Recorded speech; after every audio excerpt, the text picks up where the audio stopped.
Live from Minute Maid Park in Houston, Texas, welcome to Game 1 of our final day coverage of the 20th Annual Shriners Hospitals for Children College Classic. Today it's the Oklahoma Sooners taking on the LSU Tigers.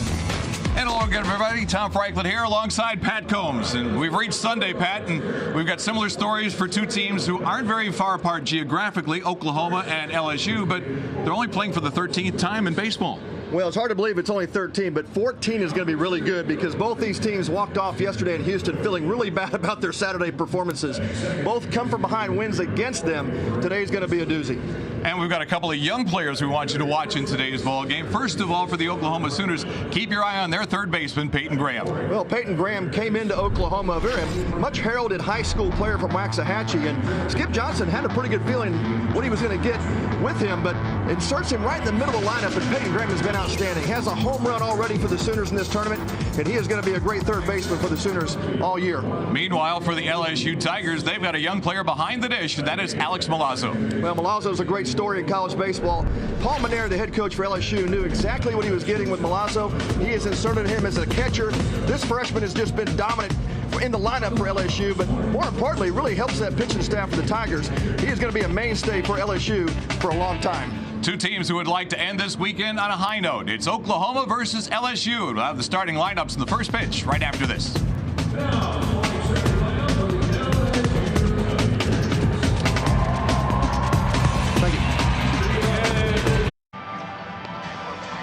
Looking at downtown Houston, in amongst those structures, you'll find Minute Maid Park, the site of the 2020 Shriners College Baseball Classic, Oklahoma and LSU.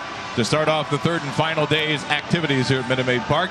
More clouds today than we've seen all weekend, so they've closed the roof here today, Pat. So no threat of any delays of any kind of baseball whatsoever. Yeah, that's the good news. The tougher news for the players today is it's the first day with the roof closed, and it's going to be an adjustment, especially for the infielders and outfielders, as that baseball goes up in the air today. Now let's take a look at our starting lineups for today's ball game. First of all, for the Oklahoma Sooners will be the visiting team today. Treadaway, Lindsley, Hartman, Graham, Mitchell, Harlan, Muniz, Kohler, and Zaragoza. A couple of new faces in the lineup there on the 7 and 8 spots for head coach Skip Johnson.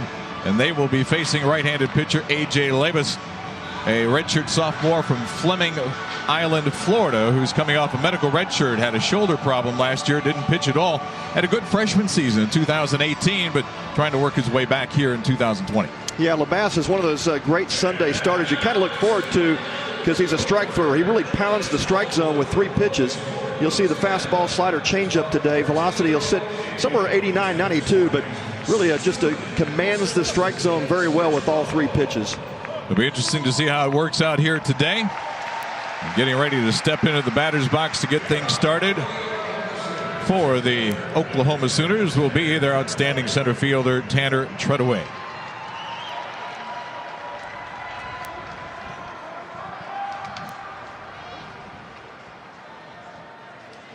Treadaway, a 5'11", 181-pound junior from Justin, Texas, Seminole State College. Had a pretty good weekend so far. He is 4 for 9. Has a couple of doubles, a couple of runs batted in. As the current Big 12 Player of the Week. He has not let up here in Houston. Yeah, definitely been OU's most consistent hitter in this tournament so far, and a guy that really Skip Johnson could use in the 3-hole in his lineup, but here he is, top of the order. And our first pitch chopped on the ground, flagged down by the third baseman Mathis across the diamond for the first out. How about that play from Zach Mathis on the hot corner? How about that right out of bed on a Sunday morning? Well, no doubt Zach Mathis came to play. Great start for LSU and for Labus. First pitch strike, and Mathis comes to get it across the diamond. Key here is watch him square up those feet on the run, make a strong throw right on the button to Cade Beloso. That'll bring up Brady Lindsley. Lindsley, the designated hitter today, as he was on Friday. He was the catcher yesterday in game number 2.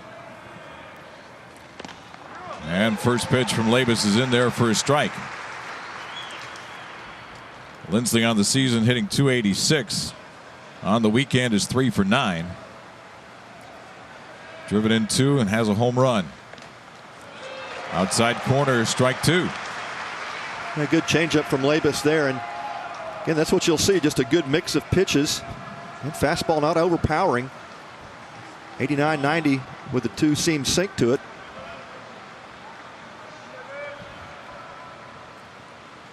And swung on and missed, strike 3. 4 pitches for Labus, 4 strikes and 2 outs. We weren't kidding, he's a strike thrower.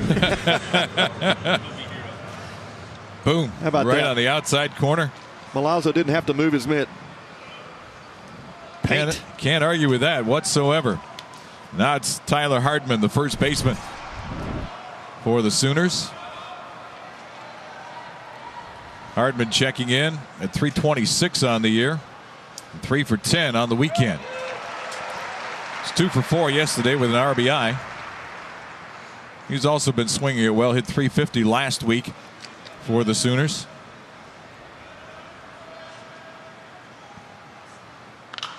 This one is hit high in the air to shallow left field. The shortstop Cranford going out, called off by the left fielder Willis. 3 up and 3 down in the top of the first inning for A.J. Labus, and the LSU Tigers will be coming to bat.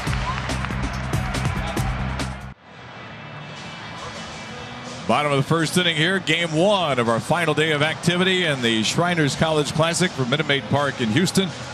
LSU with a very quick top of the first inning by their starting pitcher A.J. Labus. So Dane Acker will be on the mound for Oklahoma. Has a tough act to follow, Pat. 6 strikes and 3 outs for Labus in the first. Didn't see a ball to the hand of Labus, and see what Dane Acker could do here in the bottom of the first. But 6'2", 190-pound right-hander from Brenham via San Jacinto Junior College. But a good fastball. Again, very similar to what we saw with Labus. 89-92, curveball, slider, change. We'll talk more about Acker. You saw the lineup there for Paul Maneri, and just one change in his lineup from what he's been using this weekend out in left field with C.J. Willis in the number 8 spot in the order. But Zach Mathis will get things started for the Tigers against Dane Acker here in the bottom of the first inning. And first pitch swinging is Mathis, and he'll send it foul to the left. Mathis hitting .366 on the season. However, has had a tough time here this weekend at Minute Maid Park. He's only 1 for 8 with a walk and 2 strikeouts. Well, the 1 for 8 a little bit deceiving just because he's had some great at bats and has just missed some pitches. Quickly behind in the count, no balls and 2 strikes. And I love what Skip Johnson said about his starting pitcher Dane Acker. He says, just depends on what day it is in terms of what you're going to see from Acker. He says sometimes he's a power arm, sometimes he's a finesse guy. He says, the bullpen, he'll kind of figure out what's working that day and bring it to the mound. But really funny how he described his starting pitcher. 0-2 pitch, swung on and missed. Went chasing up and away out of the strike zone. That's out number 1. That's a pretty good power arm right there. 92-mile-an-hour fastball up and away, and Mathis can't catch up. Catcher Justin Mitchell sets up off the plate away, and that's exactly where the pitch goes. And just nice smooth windup from the right-hander. Pick him up, kid. And Alex Milazzo, who we featured at the start of the ball game, will step in. Milazzo, a young freshman out of Zachary, Louisiana, hitting .267 coming into today's contest. Takes a strike from Dane Acker. So we've seen both pitchers now. We haven't seen a ball yet. Thank you. 10 pitches. You had to say it. 10 strikes in a row. I don't think I've ever seen that in baseball. How about that? Yep, there it is. See, that's on you, man. I've only seen 10 strikes in a row in bowling, not in baseball. There you go. There you go. That's outstanding. Well, you get what you see with this Oklahoma pitching staff. Of course, Skip Johnson, the head coach for OU, also long-time pitching coaches. Yeah, and long time at University of Texas. Coaches a lot of major league pitchers as well in the offseason. But you typically see mechanically sound pitchers coming out of this Oklahoma program. Got that breaking ball in. Get ahead in the count. 1 ball and 2 strikes. Milazzo awaits. He'll foul it back to the right side. Acker trying to finish Milazzo in with that fastball. After throwing 2 back-to-back breaking balls. Change the eye level. Yep. One of the keys to pitching is to move the ball around. Absolutely. Change speeds, move it around. Control your fastball and command it well, and works out usually pretty well. So again, the 1-2 offering. Fouled straight back. So Milazzo's not going to go easily. They're doing a good job of keeping the at-bat alive, and it's oftentimes the philosophy you'll see as well. 2 breaking balls, 2 fastballs. Now he'll come back with something soft here. One more time from Dane Acker. Breaking ball, and he got a piece of that one. It's funny, you read the scouting report on Alex Milazzo, and as a freshman it says he has the tools to be a tough out at the plate. I think we're seeing that right here. He's been a tough out, all right. Yeah, it's just amazing to see some of these freshmen step in at this D1 level and just dominate, especially early in their careers. You think there's going to be some period of adjustment, but not for Milazzo. And he takes the breaking ball for a called strike 3. Just a nasty curveball from Acker, and then you saw the one previously they buried that Milazzo kept alive. Just got a tip of it, and watch this one. Kind of front doors this off his elbow. Catches the inside corner. Not much you can do. It starts out high and breaks down in the zone. You're thinking, okay, it's going to be a ball. No, it's not. Yeah, it just kind of froze him just a tad, and was not expecting that ball to come down. So now a late change in their batting order. LSU did a bunch of changes in today's right. An early change in left field with C.J. Willis coming in, and now they swapped the 3 and 4 hitters from their original lineup they put out. And Daniel Cabrera, the right fielder, who was originally listed as the cleanup hitter, is hitting third. Well, he hit third last night. I think he's comfortable in that spot. And Paul Mainieri making that late change, but once you get guys comfortable in those positions and they are really hitting well there, you hate to move them. Preseason All-American pick is the right fielder, and he takes a ball. Ahead in the count, 2 balls and no strikes. First batter today that's gotten ahead of a pitcher. 359 on the year with a couple of homers, a couple of doubles. Cabrera is one of those hitters when he steps into the box, he kind of gets everybody's attention, and he really is kind of the total package baseball player and does a lot of things well. Very toolsy guy, and he'll definitely be drafted top rounds of this Major League draft in June. Got the inside corner with a fastball. 2 balls and a strike.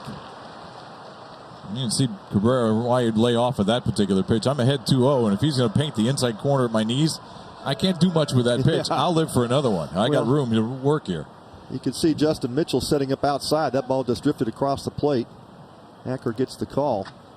Here's the 2-1. Went for the same pitch and got it again. 2 balls and 2 strikes. Yeah, Cabrera's thinking, no way he goes back there again, right? Let's take one more look at this second one. Watch it. That is the art of pitching, yeah. Just paints the inside corner. Belt high. Cabrera was looking away, obviously. So that's 2 balls and 2 strikes with 2 outs here at the bottom of the first inning. Dane Acker delivers to Daniel Cabrera.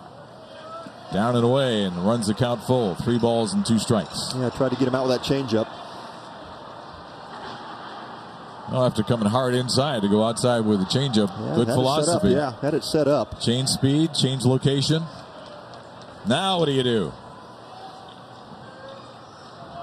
Well, you can go after him with a fastball. Nobody on, 2 outs. Don't know if Acker's going to challenge him or not. We'll see. Went inside with a fastball and missed up and in. Ball 4. And Cabrera is the first base runner of the ball game. That'll bring up the first baseman, Cade Beloso. Beloso, a 6-foot sophomore out of River Ridge, Louisiana. 357 batting average with 3 doubles, a triple, 10 runs batted in. Well, having these back-to-back left-handers in this lineup really gives Cabrera some protection as well. Beloso, obviously home run type power, and kind of pick your poison on who you want to face in this lineup.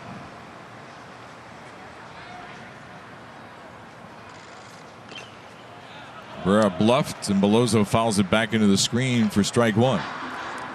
Cabrera is 5 for 5 on stolen bases, so he is a threat to go.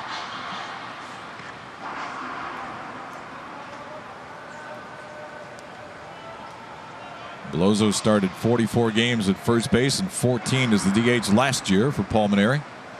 Throw back to first, and Cabrera dives in safely.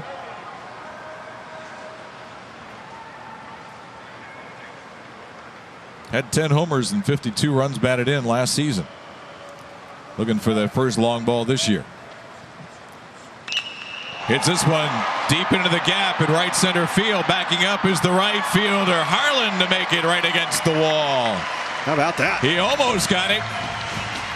Yeah, ball not carrying it as much today with this roof closed. We just saw that. Beloso looked like he had it, but didn't.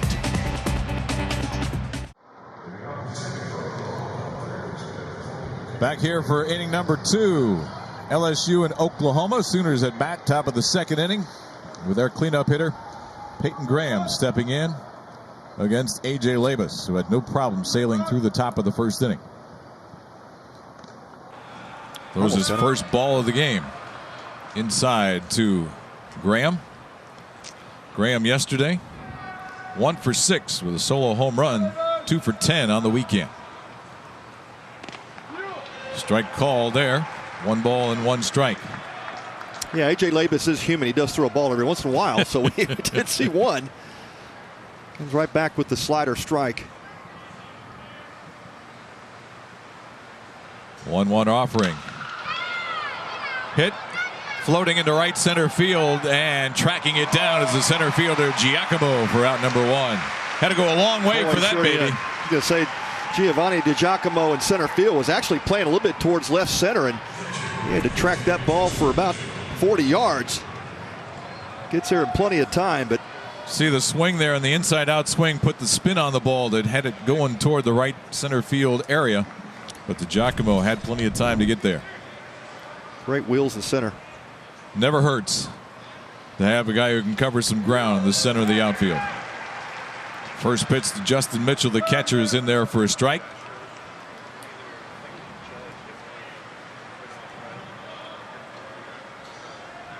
Mitchell started as the catcher on Friday against Arkansas. Went 2 for 4 with a double. Comes in hitting .364. He and Lindsley often alternate behind the plate. Sometimes they'll just switch out. One will be the DH and one will be the catcher. Yeah, that's a luxury for Skip Johnson to have 2 great senior leaders behind the plate. You see the moans and groans there from the LSU faithful here at Minute Maid Park. They thought that breaking ball caught the outside corner, but home plate umpire Ken Langford said not quite. A ball and 2 strikes now to Mitchell. But Labus seems dialed in here early.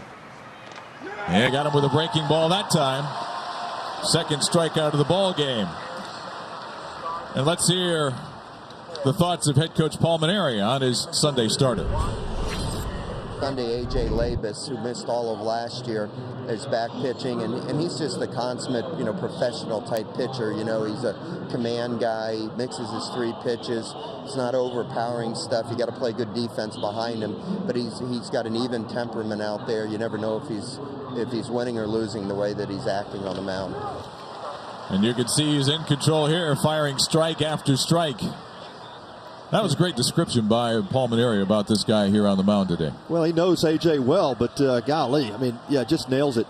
We've seen just terrific command and good defense behind him so far. We just saw Giacomo run one down in right center, and he is everything that Maneri just described.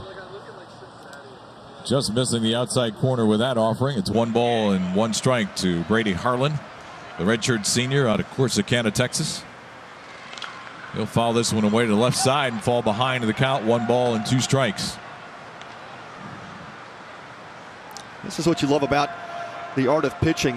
We talk all the time, and I tell these young pitchers, look, you don't have to throw mid-90s to be effective. No.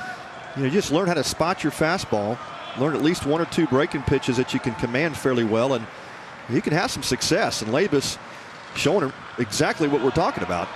Foul ball goes up into the club level. Count holds at 1 ball and 2 strikes. This is a guy that can pitch at the next level as well when you have that good a command. Absolutely. Yeah, control was my forte in my youth. I'll tell you all about that if time comes along. I want that scouting report. Well, and here's why I was a control pitcher. In the summertime, if my dad thought I was being bored or something, or he'd go inside and he'd bring the catcher's glove out, my glove, and we'd throw. But we're throwing in the summertime. My dad is shirtless, Bermuda shorts, no shoes, and he's catching me. So you think I'm going to bounce balls in there? That's how you learn control. No. That's when he might start making you run, right? That's exactly right. You hit me with a bouncer, and I'm running you. You hurt me? No, sir. You're out of here. So you learn to throw the ball in certain spots. He moves the glove, and you hit the spot. That's it. That's how I grew up. And right there, here's the guy, Melloso, behind home plate, throwing the target up for Labus. Here's the offering. Oh, did it get him on the leg? I think it did. So Harlan be the first base runner for the Oklahoma Sooners, hit by a pitch. It looks like a slider just kind of bears down on Harlan. He made the move to get out of the way, but got him on the back leg, just below the knee on the shin. Yeah, that's going to leave a mark. That is a shin burner. Ouch. Oh. Yeah, not a lot of protection around that shin. No. Second hit batter of the season for A.J. Labus, and they'll bring up Diego Muniz. Muniz making his first appearance of the weekend here at the College Classic for the Oklahoma Sooners, sophomore out of Rockwell, Texas. And Labus misses outside for a ball. Muniz 5'7", 193. This will be his 7th appearance of the season. He started 6 of those 7 games. Made 36 starts in the outfield last season. As we mentioned, first appearance this weekend here at Minute Maid Park. 1-0 pitch, swung on and missed on a changeup, had him way out in front. Man, you often don't see those changeups on a right-handed hitter from a right-handed pitcher, but that was a nasty one. That ball just dove down and inside off a Watch this from swing. The side angle.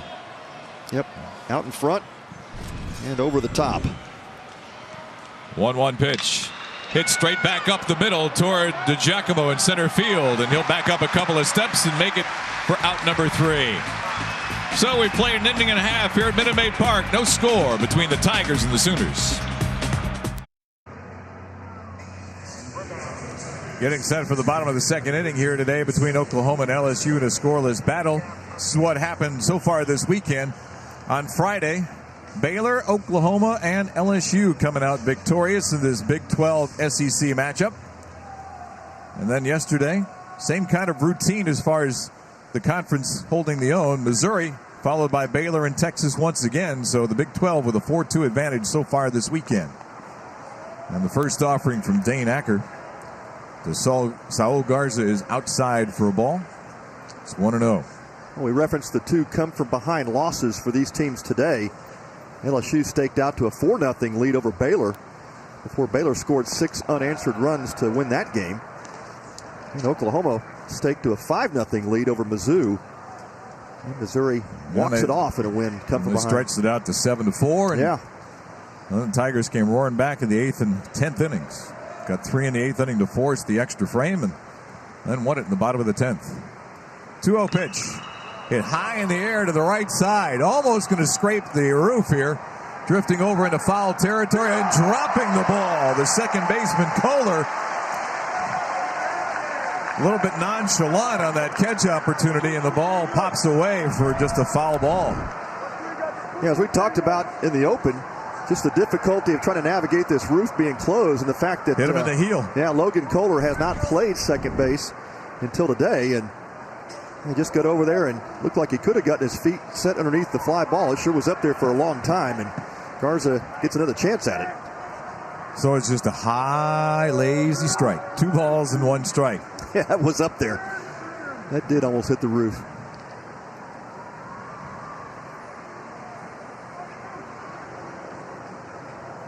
Acker delivers. Got the swing there. It's 2 balls and 2 strikes. Ball bounced off the ends of the glove of Mitchell back to the screen. I was a bit anxious. I think he felt like he just missed that first swing. And yep. Going after the breaking ball from Acker.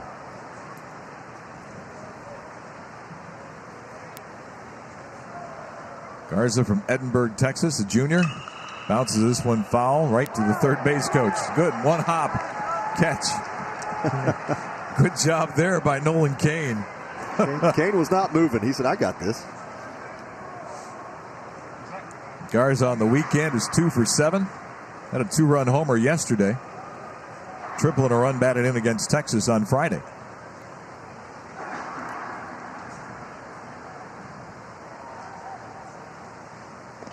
Breaking ball is up high for ball, and the count runs full at 3 balls and 2 strikes to Saul Garza.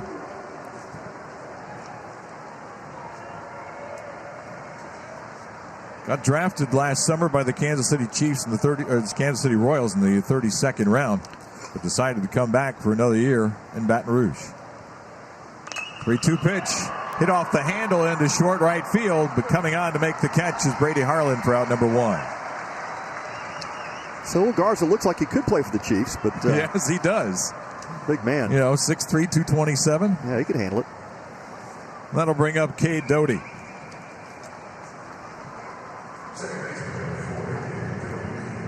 A couple of Doties on this team. He is the younger one. He is a freshman from Denham Springs. The older brother is a catcher, Braden, who's a junior. Home of the late, great LSU pitcher. Not late, but Ben McDonald, former teammate. Played with him on the Team USA teams back in 87, 88. Remember that guy? He could wrestle alligators. Seriously, he really did wrestle alligators. That was his deal, man. He showed me pictures. I'm like, that can't be true. He goes, yeah. Well, look at this. Watch this. So Doty behind the count quickly. No balls and 2 strikes as Acker delivers. Up and in for a ball. Doty on the season hitting just 182. He started every game for Pulmonary. Got a homer and 5 runs batted in on the year. Fastball misses the outside corner. Well located, but couldn't get Doty to chase. Yeah, Justin Mitchell, watch him set up. Just kind of pulls that ball slightly back in, just off the plate on the outside. Now the 2-2 pitch. Got the corner that time. Right back to it. That one was on the outside edge. He says, all right, you want me to move it an inch in? I'll move it an inch in. Here's Dane Acker. See this one. Painting that outside. Boom. Yep. That time he didn't move the glove. That's his second strikeout of the ball game. Third strikeout of the ball game. Second one looking. That'll bring up the center fielder, Giovanni Giacomo. Giacomo from Naples, Florida, comes in hitting 294 on the year.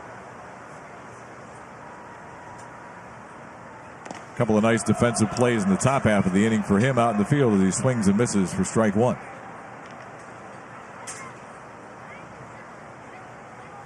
Giovanni DiGiacomo. That's a Cajun name if I ever heard. There you go. Easy for you to say. 0-1 pitch. Swung on and missed. Strike 2. And both of these guys with great command early in the ball game.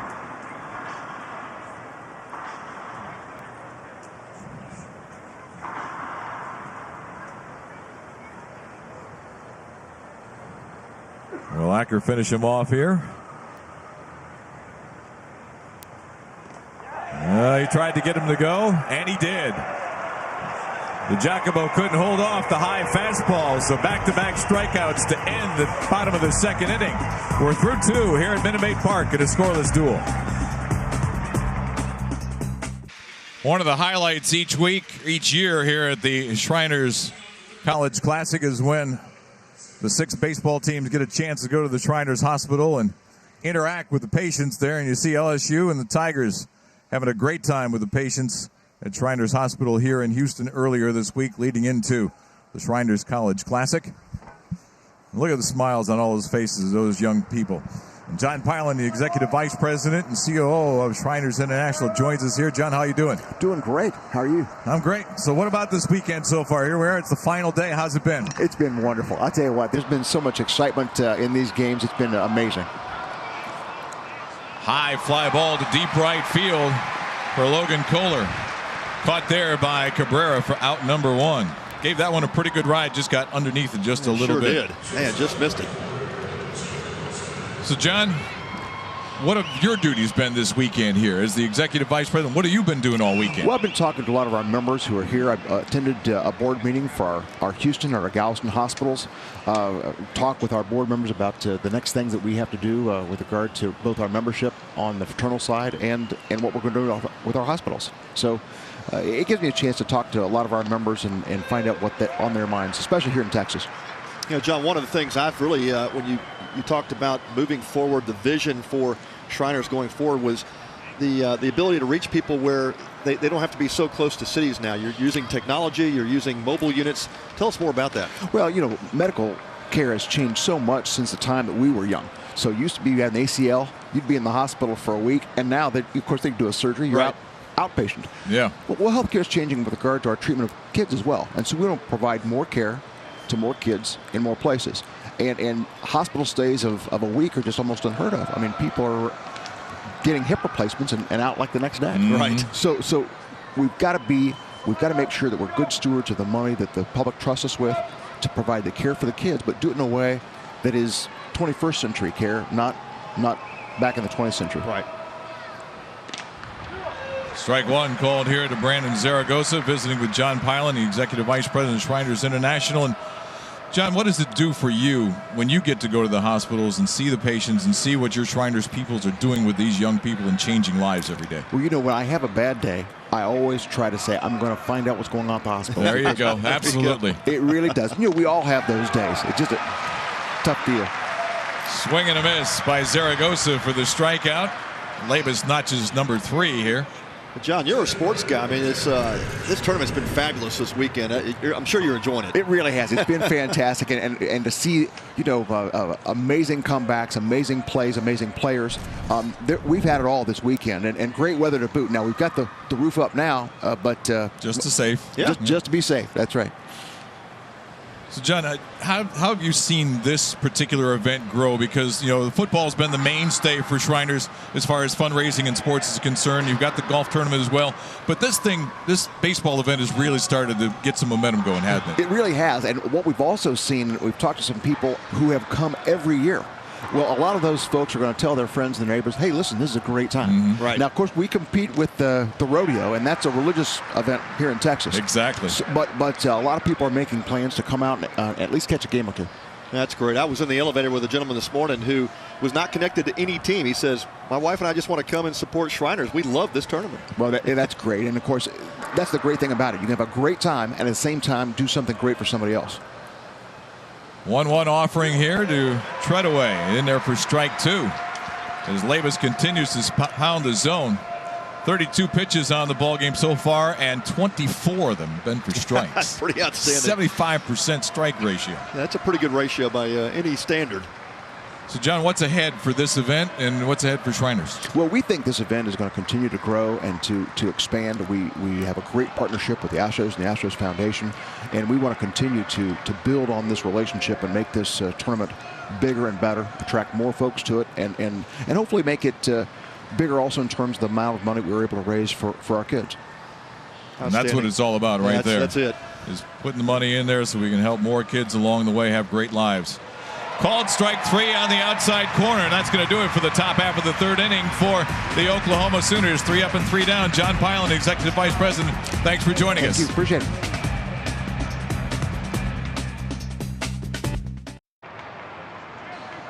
Bottom of the 3rd inning here at Minute Maid Park. Scoreless game between Oklahoma and LSU. The Tigers stepping in the bottom half of the 3rd inning, and leading off for them will be the 8th place hitter and the left fielder, C.J. Willis.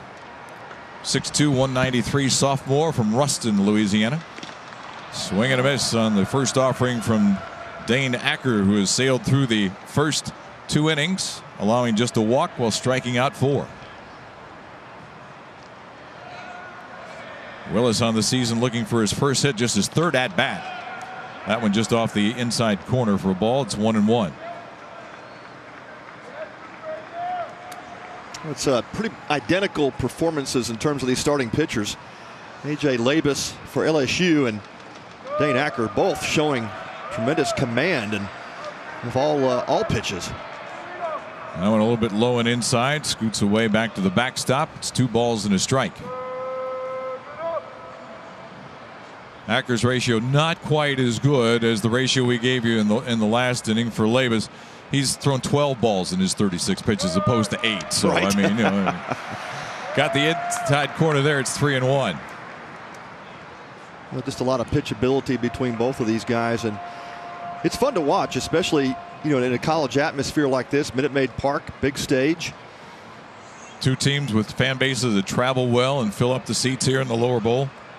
No doubt. Not quite as many LSU fans as yesterday afternoon's Baylor game, but imagine they had a good time last night, even with a loss. They always have a good time. Yes, they do. Yes, they do. Count runs full now. 3 balls and 2 strikes to C.J. Willis.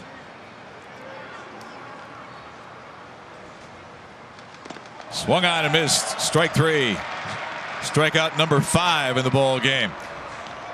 Right now we'll hear from the Oklahoma head coach Skip Johnson on what it means to come here to Houston. Oh, it's an honor. I mean, one of the premier college baseball tournaments, and you can't beat the hospitality, and you can't beat what you're playing for. Noah being here and the kids seeing Noah was just a special event. I mean, I think he said it best. He said, I'm glad God did that for me, and it's kind of a tearing thing, but he understands where he's at, and that's beautiful. And the first pitch to Collier Cranford glanced him on the arm going by, so a hit batter puts a runner at first base with 1 out here in the bottom half of the 3rd inning. I was taking a look at it. It just looks like it glances off the forearm. Maybe the back elbow. Yeah, the back elbow, yep. But Cranford certainly felt it. Yep. There it is. Yeah, yep. Midway up between the wrist and the elbow got him. So the second base run of the afternoon for the LSU Tigers is Cranford. Brings us back to the top of the order for Zach Mathis. Struck out swinging in his first appearance, leading off the bottom half of the 1st. Throw back to first base, chases Willis back. Well, Mathis a pretty good pull hitter. He's got the hole between 1st and 2nd. Now with Hardman holding Cranford on. See if Mathis can use that hole.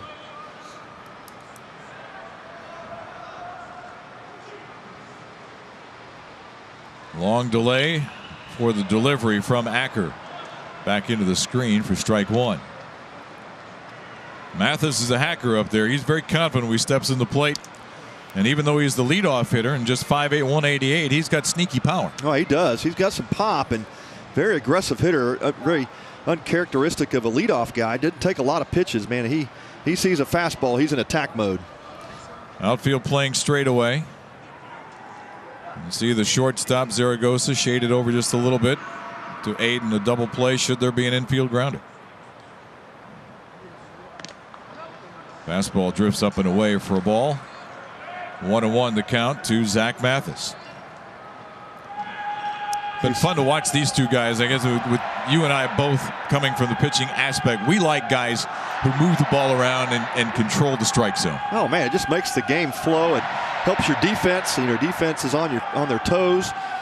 They don't get caught back on their heels. You see ball 1, ball 2, ball 3 all the time, but your defense can tend to relax. Yeah, they start drawing patterns in the dirt, and that's not good on your infield. Yeah, it's, they go out there and play tic-tac-toe or something. That's never a good sign. Keeps them in the game. And again, what you look for with a command type pitcher is that he also has to be able to control the ball out of the zone as well. Sometimes you can be too much into the zone. Right. Hitters can get locked in, but if they know you're going to be within that 17-inch area, that's it. They go up there hacking. But both pitchers have shown early on they've established that inside fastball. So both sides of the plate being controlled so far. Acker in a bit of trouble now. One of the few times he's behind the count. 2 balls and a strike to Zach Mathis with a runner at first and 1 out here in the bottom of the 3rd of a scoreless ball game. Watch where Mathis holds his hands prior to the pitch. He's been late on a number of pitches, a lot of foul balls, and typically when you see that, it looks like his hands are just not getting back in time, maybe a tad late getting through the zone. Hard to miss the all-white gloves. Just watch his setup and then watch how he starts to bring those hands back into a hitting position as the pitch is arriving. But sometimes if you don't get your hands back there early enough, you can be just a tad late on your swing. Acker with a brief step off. Now ready for this 2-1 offering. A little bit of a pitch out, throw down to first base, and diving in safely is Cranford. Well, the OU bench saw something in terms of a sign that they thought Cranford might be on the run. Really tough to do on a 2-1 count. Now Acker behind in the count 3-1. So Mathis should get a good pitch to hit.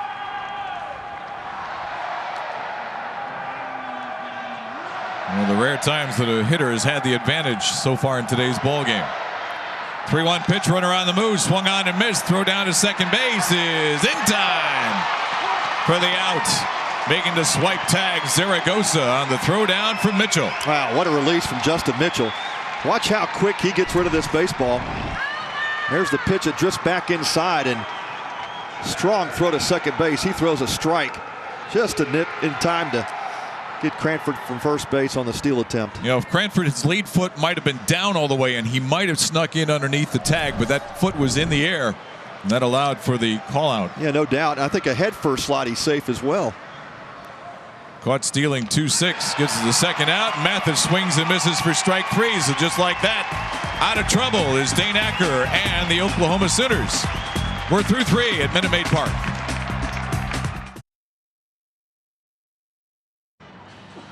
Since 1922, Shriners Hospitals for Children has provided expert care to more than 1.4 million children from more than 170 countries around the world, all regardless of their family's ability to pay. Visit collegeclassic.org today to make a donation in support of their life-changing mission. From outside Minute Maid Park, back inside here as we go to the top of the 4th inning, scoreless game. Each team has put 10 men to the plate through the first 3 innings. The pitchers have been in control. And A.J. Labus starts off to Brady Lindsley with strike 1.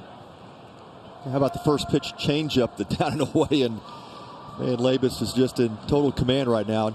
We've seen this a few times throughout this weekend. Hit down the left field line toward the corner and is going to drift into the seats. Tom, we've Willis seen a few gave pitchers. it a look. Yeah, Willis got over there in plenty of time, but had a play. Now, we've seen a couple of pitchers start this weekend off like we've seen Labus and Acker really just in total command for the 3 or 4 innings, and then something will happen and just quickly the wheels fall off. So we'll obviously anticipate that, but man, both these pitchers really solid early here in this matchup. See Lindsley 3 for 10 on the weekend.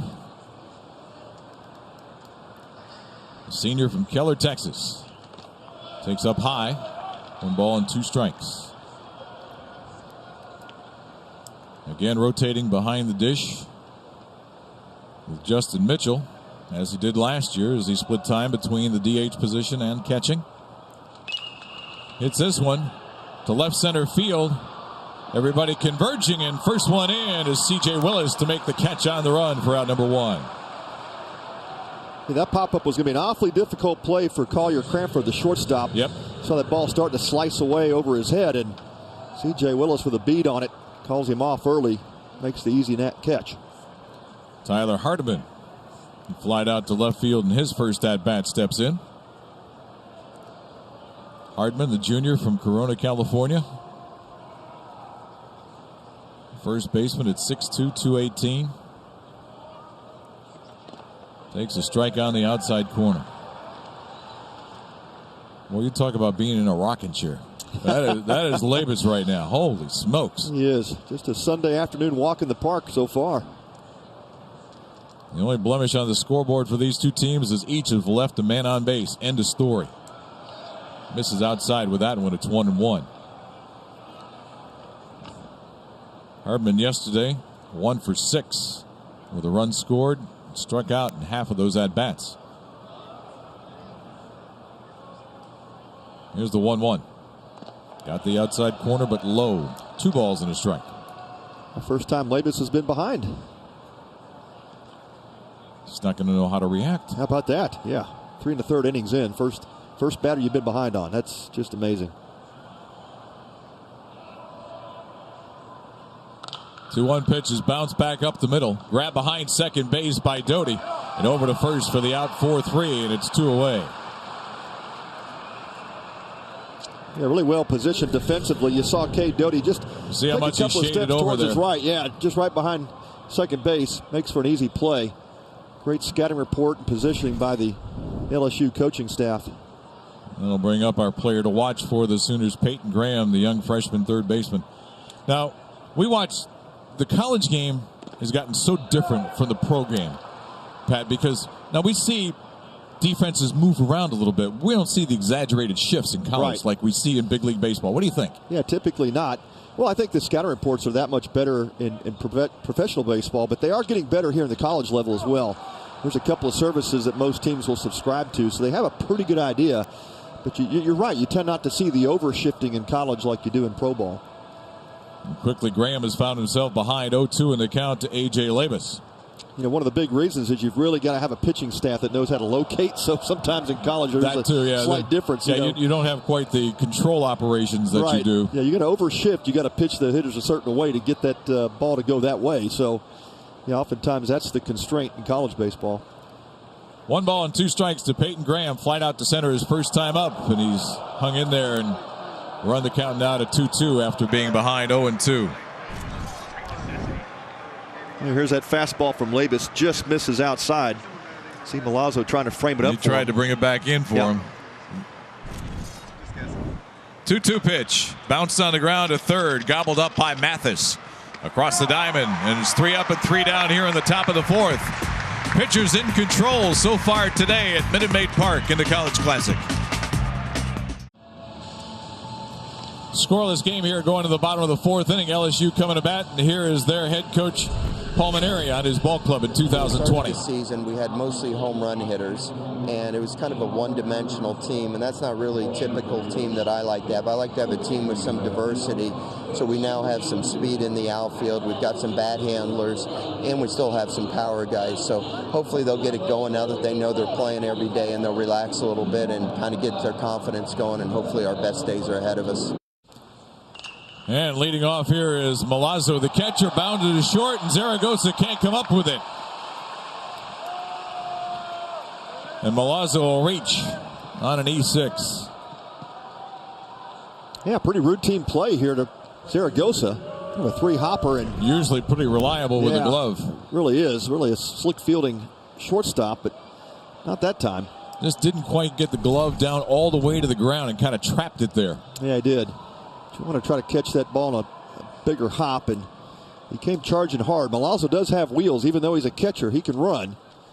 So Zaragoza trying to make that quick pick up and throw, and just left it behind him. So now Daniel Cabrera steps in with a runner aboard. Nobody out here, bottom of the 4th inning. Hits this one deep to left center field. Tracking over the center fielder, Treadaway, and he's got it before he goes into the bullpen screen. And scampering back to first base in a hurry is Milazzo. Wow. Cabrera gave that one a ride, but Treadaway able to track it down up against the wall. That was a missile shot. Watch the catch by Treadaway. And again, negotiating the nuances of Minute Maid Park, having to go deep into that left center field bullpen area to track it down. And just an incredible job by Treadaway. Went a long way to get it. And got to the track, felt for the fence. Beautiful catch by Tanner Treadaway. Like he's played a lot of times in Minute Maid Park as opposed to 3 days. An excellent play there. 1 away as the cleanup hitter Cade Beloso steps in. Beloso flied to right field his first time up. Takes a breaking ball in there for a strike. Yeah, Alex Milazzo had already routed second base towards third. Had to go back and retouch second on his way back to first. But that would have been the first run of the game if Treadaway doesn't catch that ball. Long hesitation by Acker, and now the pitch. Just inside for ball. It's 1-1. The error by Zaragoza to start this inning. Just the 4th error all season for the Sooners. Are pretty reliable fielding the baseball. Not giving other teams too many chances. 4 errors the entire season. 4 errors in this, their 12th game. Wow. It's got to be tops in the country. Throw over to first is not in time. Well, going back to Paul Maneri's comments about the identity of his team, and he really does have more speed than he traditionally has, and much better balanced team. But it's interesting that you look at the lineup of the guys that have the biggest power numbers outside of Saul Garza also have the best stolen base numbers. So it's that combination of speed and power is what he's added. And that's a nice mixture to have. So, teams cannot defend you a certain way or pitch to a certain way. That's it. You keep mixing up your lineup and what guys can do at the plate. So Beloso here standing in, 2 balls and a strike with a runner at first base.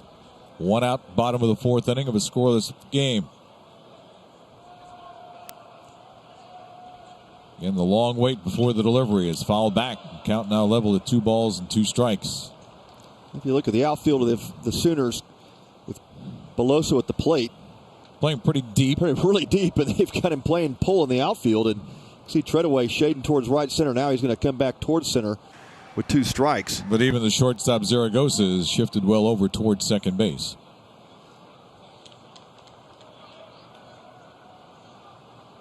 Yeah, Acker's been pitching him away. See if he stays out there. 2-2 pitch. Swung on and bounced foul down the first base line. Yeah, Acker trying to backdoor that breaking ball. Good idea. Ball just came back over the plate just a tad.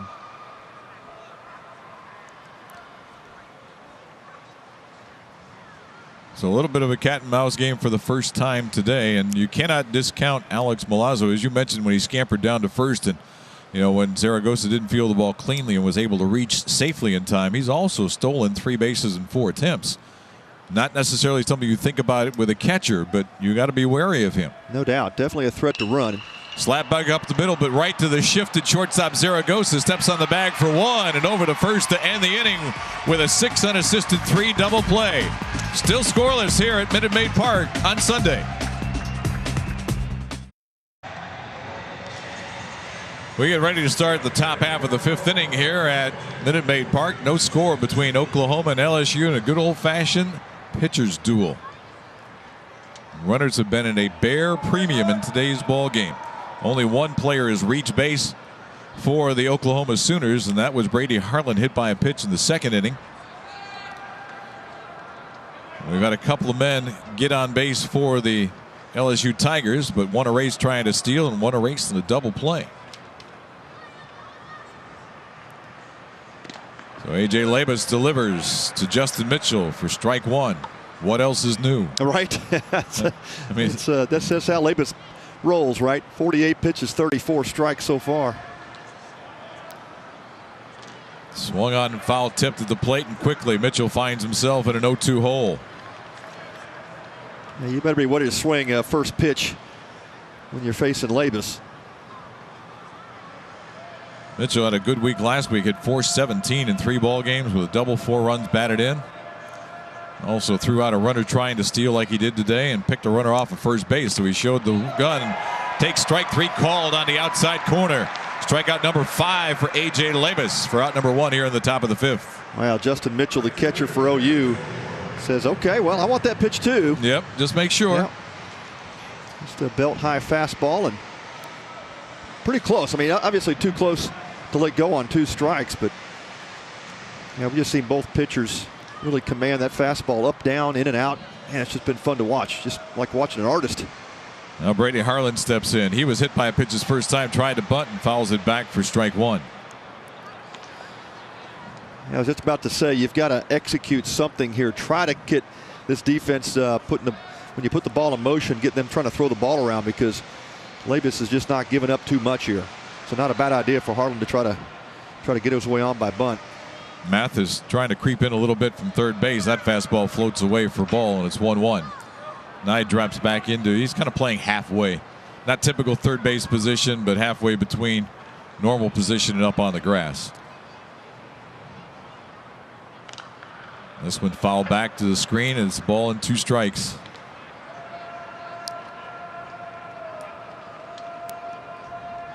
Outfield is straight away for Harlan.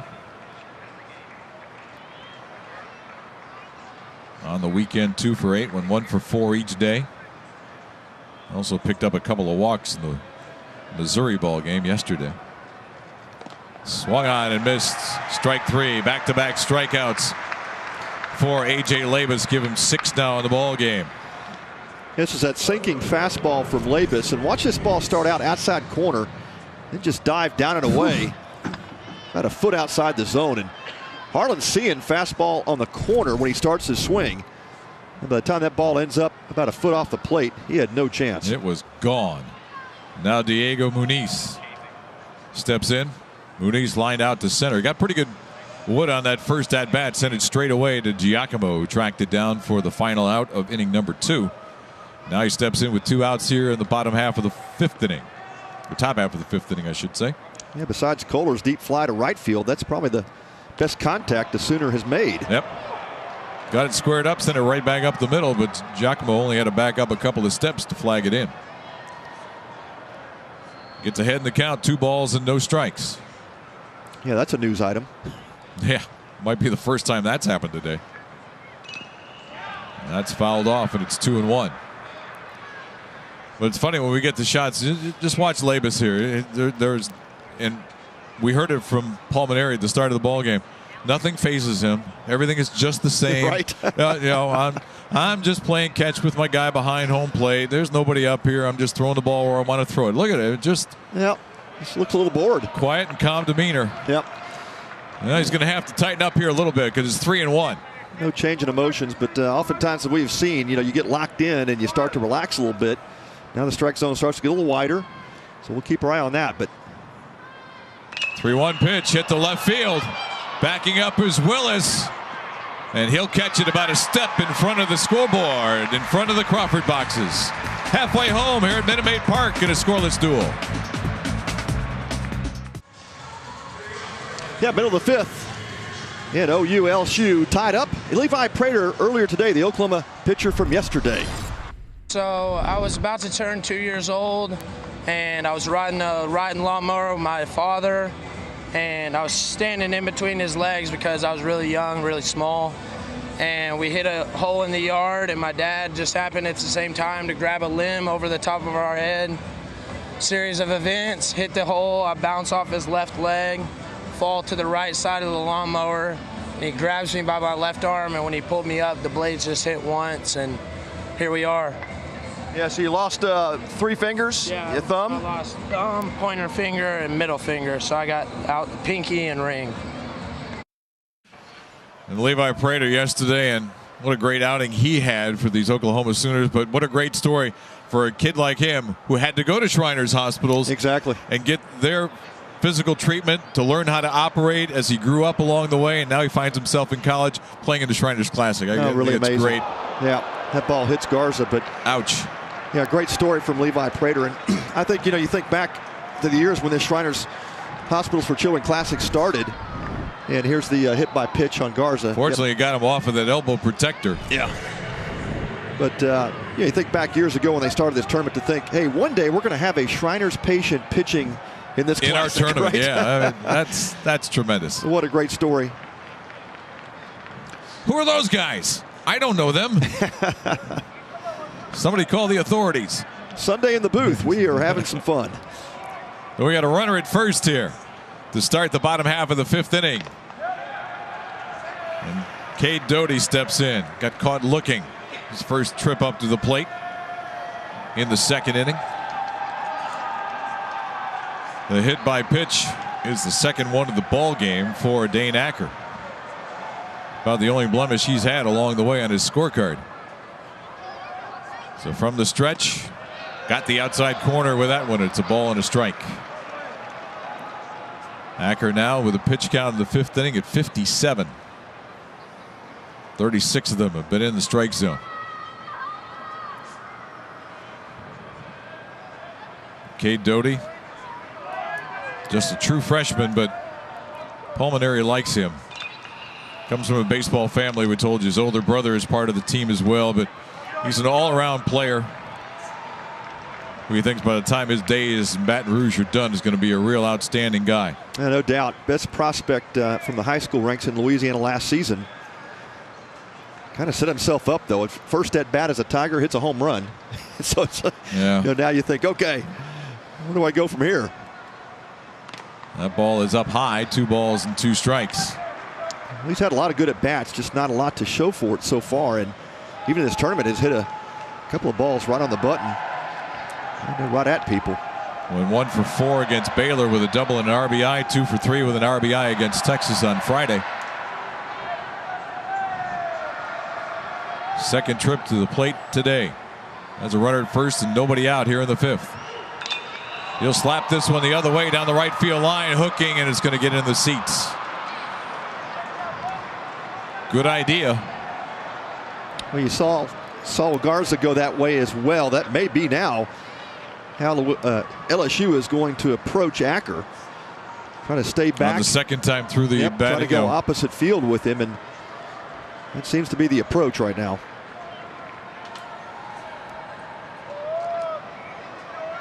Labus on the season has only walked 3 while striking out 15. That's a great ratio. Even in the count here. 2 balls, 2 strikes. And Doty will stay alive, following this one back over the screen this time. Too far to our right for Pat to be concerned. Right. Kept my eye on it. Yep. Saw it the whole way. A good slider there. Doty fouls it back. Just tried to go front door with it off his elbow, and good job by Doty to fight it off.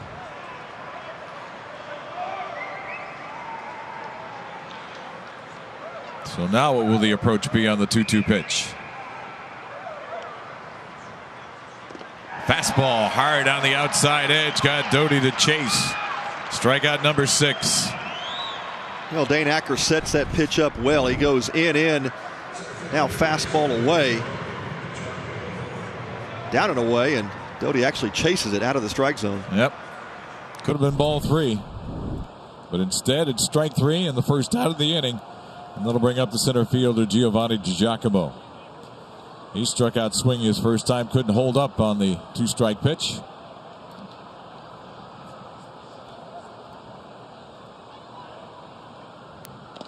Giacomo entered the day hitting .294 with 3 walks and 6 strikeouts.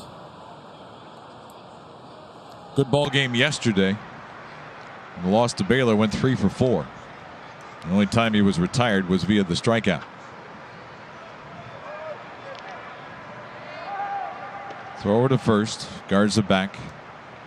Garza not leading off too much. Yeah, not a threat to run. I think just more of a check. Trying to keep him close, and DiGiacomo has that hole between second and first. See if he tries to work with it. This ball is fouled off. 2-strike count. This time Nolan Cain has to go retrieve a ball. He'll slide it underneath the protective screening to a fan down the third base line. One of the Sooner fans.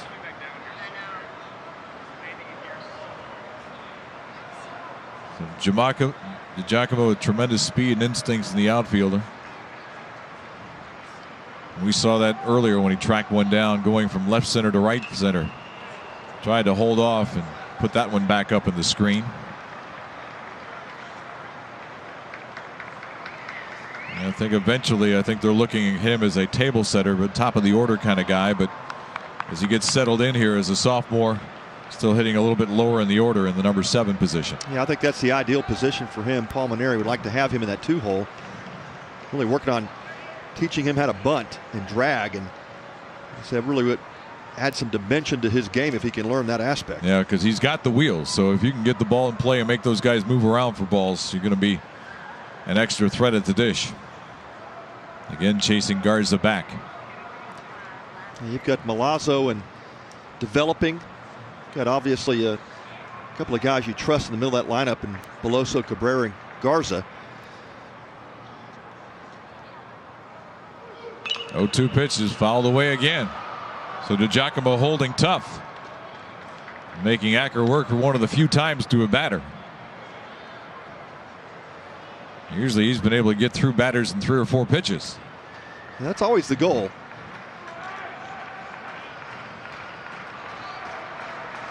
It's Giacomo holding strong with his 0-2 count. Waiting for a mistake. Will he get one? Got a piece of that one. It gets away.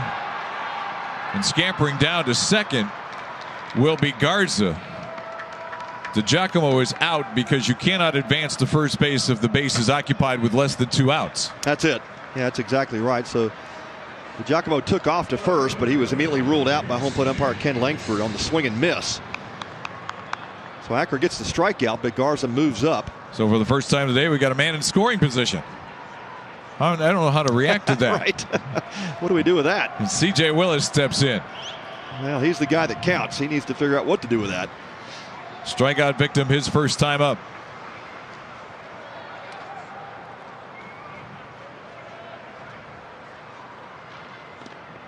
Willis, a sophomore, limited activity in this season. Just playing in his 3rd game.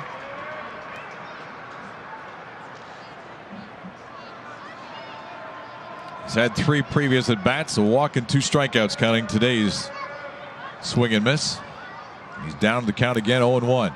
Well, Palmineri going with the left-hander to face Acker. Likes the matchup with Willis.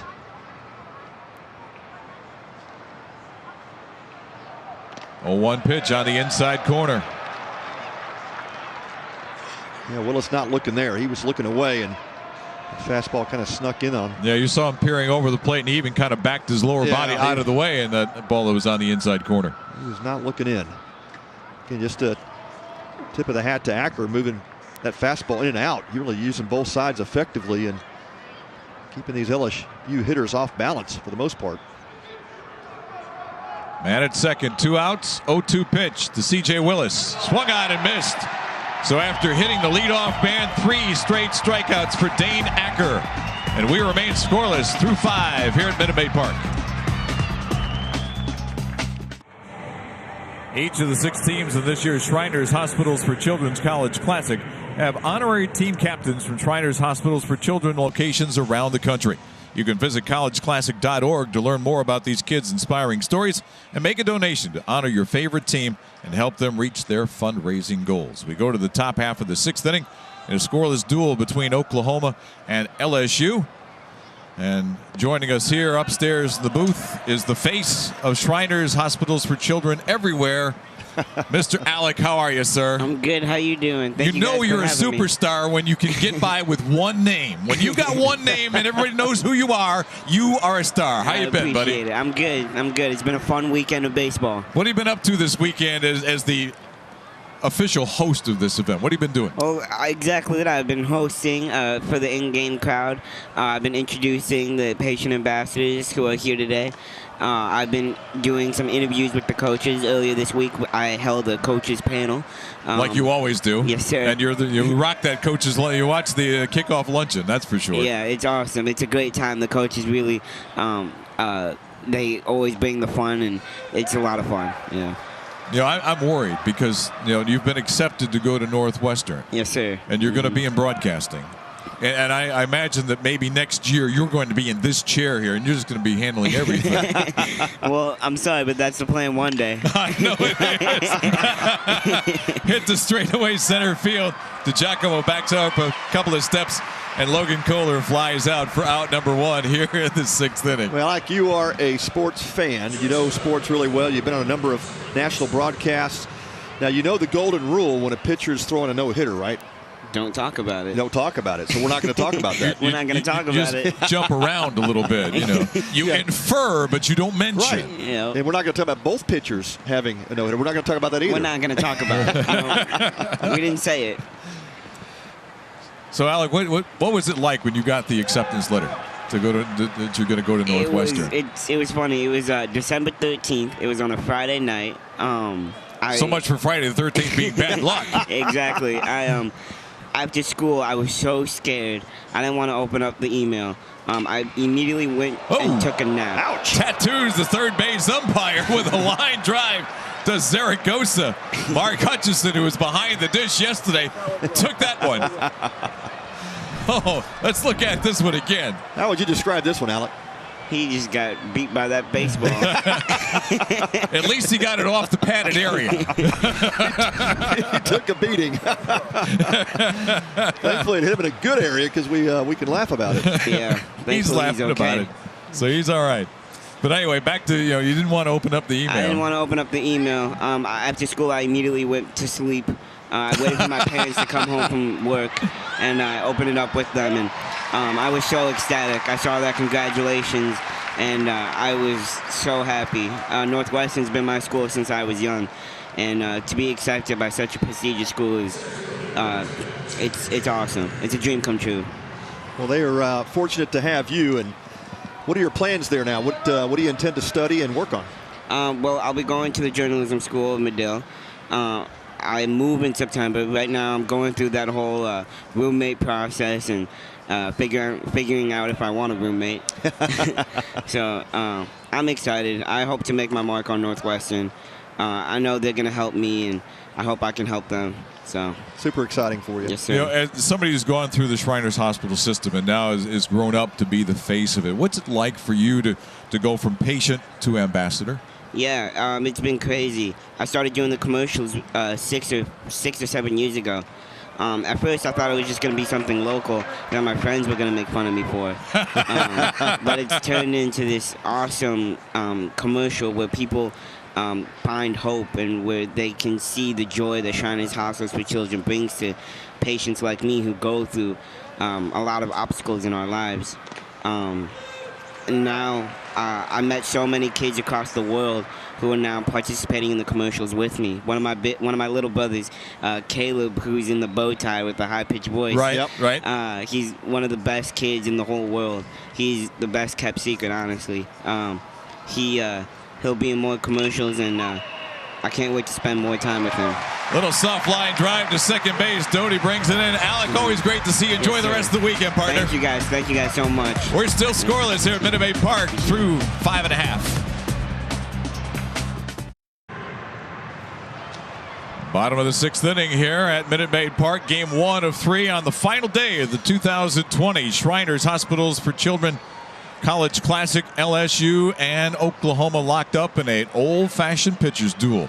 Nothing here as we go to the bottom of the 6th inning, and the number 9 hitter Collier Cranford leads things off for the Tigers. He was hit by a pitch but thrown out trying to steal. His only trip to the dish takes off the plate for ball 1. Man, is it ever an old-fashioned pitcher's duel? Look at all those zeros on the scoreboard. Holy smokes, man. Line scores for Oklahoma: no runs, no hits, 1 error, 1 left. For LSU, no runs, no hits, no errors, and 2 left. We got double no-hitters. Perfect game. Unbelievable. I didn't say it. All you superstitious folks, right? Sweeping breaking ball is off the mark for 2 balls and no strikes as Cranford gets ahead in the count. Dane Acker has sailed along, hit a couple of guys, walked 1, but struck out 6. Oh, wait, he may be more than 6 because he struck out 9. 3 at the end of the inning. About 9. Yeah, I forgot to add those in that column as we were talking with a guest the last inning. Slapped down to the first baseman, trapped. Wow. By Hardman, but he'll jog to the bag for the out. 1 away. Well, Collier Cranford on a bid to end the no-no. Oh, man, he slaps that ball hard to Hardman. Hard to Hardman? Hard to Hardman. He knocked it down nicely. Look at that. Just made it an easy play out of it, but man, that ball was smoked. So 1 away, back to the top of the order. Zach Mathis, who has struck out swinging both times up. Part of the count for Dane Acker. 5th inning, hit the leadoff man Garza and then struck out the side. Swing and a miss by Mathis again. He just cannot dial in on this guy today. He gives it a rip. He is swinging out of his shoes, but not able to dial it in. Mathis, outstanding junior college player in Northern California. Pops this one up on the left side of the infield. The shortstop Zaragoza will flag it down for out number 2. So pretty easy going so far here in the 6th inning for Dane Acker. And that'll bring up Alex Milazzo, one of the few guys to reach base today. Got there on an E6. Grounded to short that Zaragoza could not bring in the 4th inning. Well, 3rd time around the lineup for both of these teams, and it's going to be interesting to see what kind of adjustments they are making offensively. And I think we started to see LSU trying to make an adjustment to take Acker the other way. Field. Yep. Yeah, that's seems to be what their approach is. Bounce that one in for a ball. Unsuccessful so far. And one of the few breaking balls that's gotten away from Acker. He'll reset on the mound. Now bring it. Milazzo thought about going, let it go, but it was in there for a strike nonetheless, and it's 1-1. I sure hope we have some young pitchers watching this broadcast today, because they are seeing a clinic on the art of pitching. Absolutely. Swung on and missed. Strike 2. Milazzo wasn't even close on that one. Yeah, way over the top. Again, just shows you that these hitters are not picking up the spin on his slider, and it's just a front end pulling off a little bit as well. So when you got a breaking ball going to the outside corner, you pull that front hip out of the way. Yeah, not much chance. Ball disappears. Now the 1-2. Tried to go hard outside and threw a little too wide. Evens the count of 2 balls and 2 strikes. Yeah, just cut that ball across and overthrew it just a tad. Well, the hitters were on display. We had some high-scoring games yesterday, but the pitchers have started out in control here on Getaway Sunday. We are not complaining. 2-2 pitch. Missed with that slider in the dirt. The count runs full to Alex Milazzo. Yeah, Acker not pleased with himself these past 2 pitches. Look at that front side flying just a bit.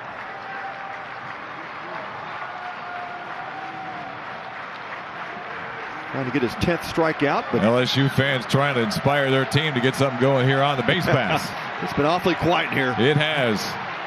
LSU fans looking for some reason to cheer. 3-2 pitch to Milazzo, hit straight up in the air. Back into shallow center field. Treadaway comes in. And he'll make the grab for out number 3. 3 up and 3 down once again for Dane Acker here in the 6th. No score between the Sooners and the Tigers.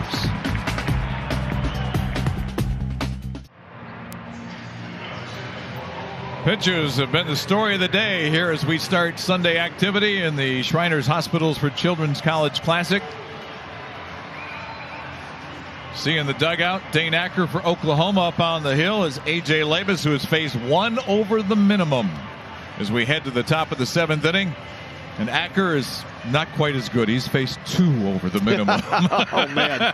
Yeah, having a rough day, but I mean, he compared to Labus here, and just it's terrible. Yeah, I love the shot in the dugout, though. You see nobody around Acker. They just kind of left him alone in his dugout.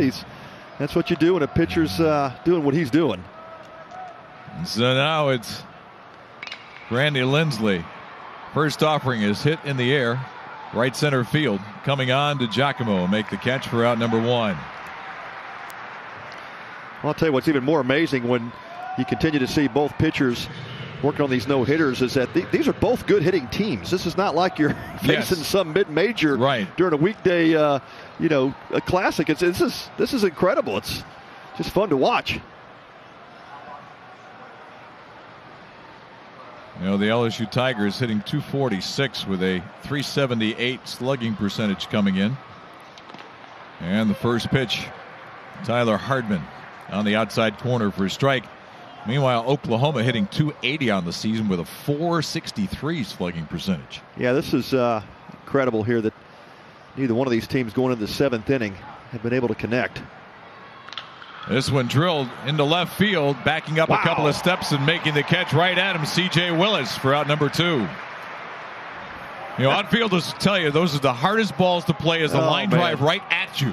No. Do I go in? Do I go back? What do I do? That ball was tattooed. And C.J. Willis, you see that ball slicing, had some topspin on it, slicing away from him to his right. Had to adjust to you can see him trying to fight it off, yeah. And when it's a line drive, you don't have much time to react one way or the other. Well, you said it. The ball's right at him. He has to make a split-second decision on where this ball's going to end up. And, boy, Hardman just crushed it. Peyton Graham comes in, flied out to center, and grounded out to third in his 2 previous trips to the plate. That's really the first ball we've seen hit really hard off of Labus. Not had too much to talk about for either team hitting the ball hard. 75th pitch of the game for Labus. Called a ball. Yeah, how about that ratio? 51 strikes, 24 balls. Yep, I'll take it. Man, all day long, young pitchers. That's how you pitch. Got the outside corner with that one. Evens is kind of 1-1. You know, that pitch number 76, you're happy as a pitcher if that's your number as you get through the 5th inning. Right. And here we are in the 7th inning when you get to 75. Fouled off the end of the bat, dribbles over toward the LSU dugout. Yeah, that's the old Philly rule we had when in the Philly system. If you threw 15 was the number. Complete game under 90 pitches, you got a steak dinner. So he's working on steak dinner. Yeah, for sure. So now it's 1 ball and 2 strikes. Fouled off again. Just got a little bit to stay alive. Fairly highly thought about recruit for Skip Johnson. You don't see too many freshmen step right in the starting lineup, but he did. And went 3 for 9 in his very first weekend with a couple of doubles. Scored a couple of runs, but strikes out here to end inning number 7. 7 strikeout for A.J. Labus, who has Oklahoma under control so far.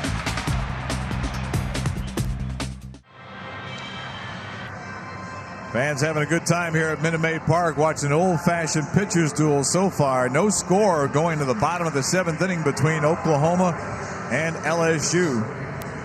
Dane Acker out on the mound for his 7th inning of work.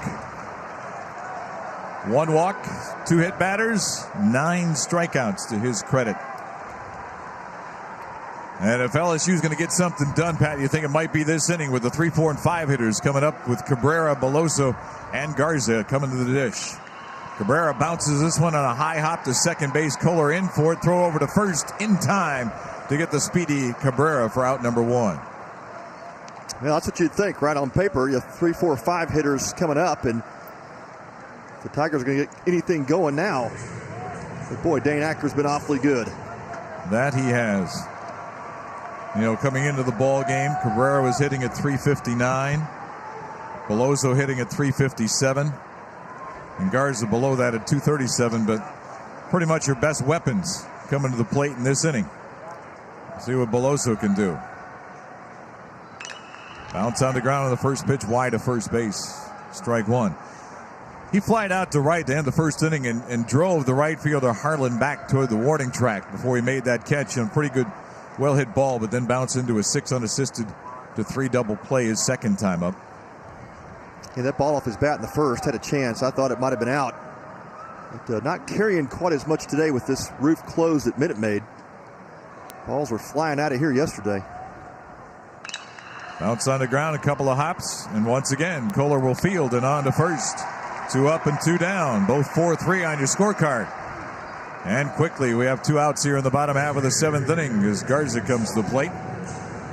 Garza with a fly ball to right field and hit by a pitch. The only man to reach second base for either team so far in today's game. How about Acker's pitch count ratio? 59 strikes, 27 balls, 86 total. Yeah, I'll live with either one of these guys through 7 innings. Amazing. It's just been outstanding to watch. So Saul Garza jumps on the first pitch. 2-hopper to shortstop Zaragoza. Low throw, but the swipe tag on the way by Hardman will end the inning. 3 up and 3 down. We are through 7 in a tight pitcher's duel here at Minute Maid Park.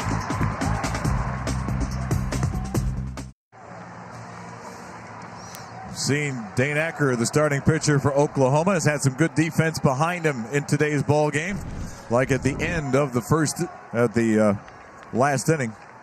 Bottom half of the 7th, the bounding ball. Zaragoza with a field, double clutch.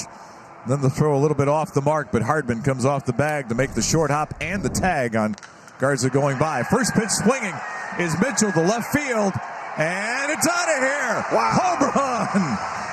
Justin Mitchell, first pitch, home run. First hit of the ball game for either team. Unbelievable. How about that? Yeah, what a way to lose your no-hitter if you're A.J. Labus, but what a way to break one up. Justin Mitchell, big fly.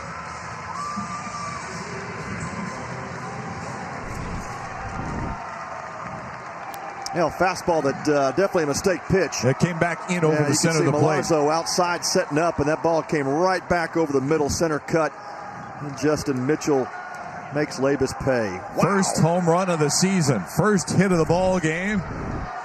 Comes in the top half of the 8th inning and takes the Sooners to a 1-0 lead. And first pitch swinging is Harlan. He pops it up to the shortstop Cranford for out number 1. My goodness. I didn't even have a chance to ask you who's going to blink first here in this game. He jumps on the first pitch and puts it in the Crawford boxes. when it was all set up by that great defensive play, Zaragoza to Hardman, in the pick by Hardman at first base just to end that inning. And man, just like that. Now Diego Muniz. Muniz has at least had a little bit of a read on Labus as he's lined to center and fly to left. He's made contact in his at-bats where many of his fellow teammates have not today. But nobody made contact better than Justin Mitchell with his first home run of the season. What a time to pick that one out. Swing and a miss by Muniz. 1-1. We talked earlier about the even disposition of Labus. Look at him. Same look that we saw through the first 7 innings, even though he's given up the home run.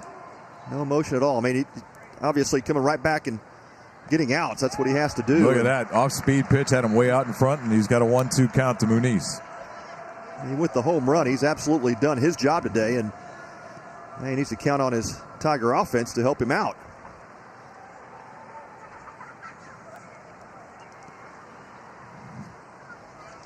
One-two offering to Muniz. He's got this one skyward. Left center field, coming on the center fielder DiGiacomo, and he'll make the catch for out number 2. Logan Kohler, young second baseman, will step in. He's had a couple of fly balls, one to right and one to left in his 2 appearances at the plate. Can you imagine that if this inning ends with Kohler going out, that Labus will go through the first 8 innings just 2 batters above the minimum and be behind when he gets to the dugout? Yeah, that's you can't even think of another game like that. No. I can't think of one. And he's just been masterful, but one mistake and Mitchell made him pay the ultimate price. And Kohler puts this one back in the screen for a 1-1 count. Still hasn't reached the 90-pitch plateau. 61 of his 87 have been in the strike zone. But they have been various locales. They've been up, they've been down, inside, outside. Tried to catch the outside corner with that one, just missed. 2 balls and a strike. Yeah, I think we can legitimately say that was the first pitching mistake we've seen Labus make all day, and Mitchell connects on it. Well, to Mitchell's credit, he was ready. If I see a mistake, I'm going to make him pay, and he did. That's what great hitters do. You know, you may go through 3 or 4 sequences and not see a good pitch to hit. There's been games you could go through and not see good pitches to hit, but when it does come, you got to be ready, and certainly Justin Mitchell was. And he's been swinging a good bat this year. Came in hitting .364 for the season. This one hit to left field. Going toward the corner is Willis, and he'll see it go up into the seats and get in that row between the first section and second section of seats that jut out along the left field line. 3 balls and 2 strikes now, the count to Logan Kohler. And that was his 90th pitch of the ball game. Well, if you want to get real technical, you go back. The only other hard-hit ball Labus has given up was that one to Tyler Hardman last inning. A line drive that Willis was right at him. Right at him. 3-2 pitch. Fouled away over the left side. Into the seats behind the Sooner dugout. No, popped right into somebody's hand. Bounced off either somebody or a seat and went right into somebody's hands. Great carom. So we'll do the 3-2 pitch with 2 outs and a run home here in the 8th inning for Oklahoma. Kohler sends this one in the air to left center field. And again, DiGiacomo camping under. And he'll make the catch for out number 3. But Justin Mitchell with a leadoff home run in the Crawford boxes has posted the first run of the ball game for either team here at Minute Maid Park.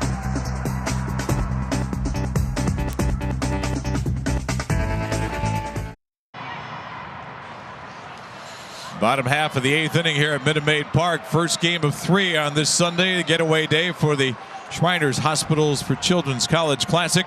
And for the first time today, a pitcher goes to the mound with the lead, and that is Dane Acker, up 1-0 here. First pitch offering hit in the air by Cade Doty. Drifting out into shallow center field is Kohler to make the catch for out number 1. Well, now what you start to see last couple of innings is a lot of frustrated swings by LSU. They're going after these first pitch offerings from Acker and really not good pitches to hit. There's some weak pop-ups and ground balls, and you know, when you got your hitters anxious, that just plays into a pitcher's hand, because that gives you so much more maneuverability. Oh, man. Yeah, that's what you see. You know, as the game goes along, hitters getting frustrated. Now they start attacking pitches that they shouldn't be swinging at, and Acker taking advantage of it. Giovanni DiGiacomo takes strike one. And this will be the 90th pitch coming up for Dane Acker, who has fanned 9 through the first 7 innings.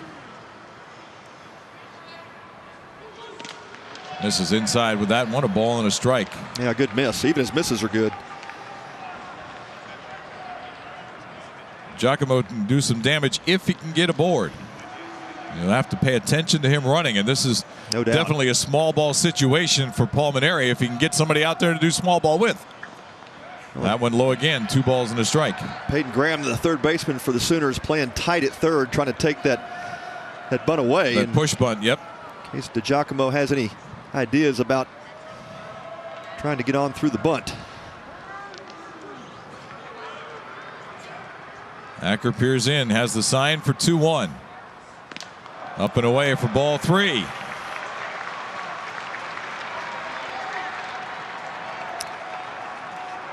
His only walk of the ball game came in the first inning. Free pass to Daniel Cabrera with 2 outs. Well, 93rd pitch coming, so you start to get to that point in the game. I know he's got a no-hitter going, but yeah, how long do you let him go if he's starting to feel it, get a little fatigued here? Can he dig in, find some more? Got the inside corner, good pitch there. 3 balls, 2 strikes. You know, I think if you're DiGiacomo, you got to take that pitch. And there is some activity out in the Oklahoma bullpen out there in left center field. I see a left-hander throwing. Yeah, I mean, Skip Johnson absolutely wants Dane Acker to get a chance for this no-no, but you want to win the game. You got to win the game too. 3-2 pitch, fouled away by DiGiacomo. He'll live to see another one. And another carom catch for the Oklahoma fans. This one went up and hit the facing of the club level up there and came off of there and bounced back down, and another ricochet catch. That's 2 this inning. Oklahoma fans staying at the ready. So we'll do the 3-2 pitch to Giovanni DiGiacomo one more time with 1 out here in the bottom of the 8th inning in a 1-0 game. Swung on and missed, strike 3. That's number 10. Man, for Dane Acker. What a changeup. Pulled the string on DiGiacomo, and it's his 10th strikeout. Watch this. Oh, man, well placed. Just out in front. Now the number 8 hitter, C.J. Willis, who was a late addition to the starting lineup. He is 0 for 2 with a couple of swinging strikeouts. A pinch hitter now we got a pinch hitter for him. And we do indeed. And this is number 5. This is Drew Bianco. Utility ball player, infielder, outfielder, sophomore out of Oxford, Mississippi. So Bianco will hit for Willis. See if he can do something with Dane Acker. Breaking ball is off the dish for ball 1. Yeah, tough situation for Bianco to come into. Of course, has to face the right-hander Acker, that obviously has not seen pitches today. And hey, Palmineri says, look, I'm going to shake it up right now, see if we can find somebody can put the barrel on it. Just 1 for 17 coming in. This will be the 8th ball game in which he has appeared. He does have an RBI, 3 walks and 5 strikeouts in his trips to the dish.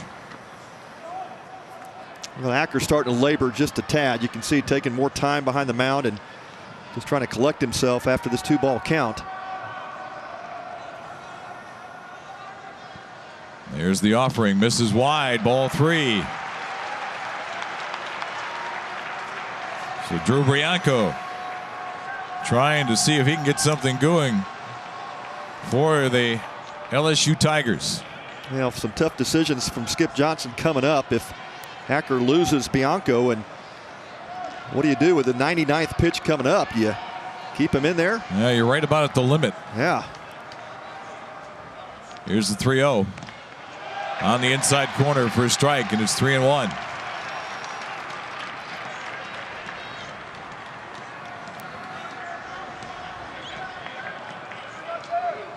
Just a little bit more time between pitches than we saw through the first 6-7 innings here in the 8th. No doubt. 3-1. Popped up. Will come back over the screen, but will not threaten Pat or I. Right? Well, what a pitch by Acker, going fastball in. Ties Bianco up. Now the count is run full. He was behind 3-0. Can he put him away and end the 8th inning? Now, biggest pitch of the game for Dane Acker right here. Collier Cranford would be next if Bianco can get aboard. Line drive right at the shortstop. Zaragoza flags it down. 8th inning in the books for Dane Acker, and the Oklahoma Sooners will take a 1-0 lead to the 9th here at Minute Maid Park.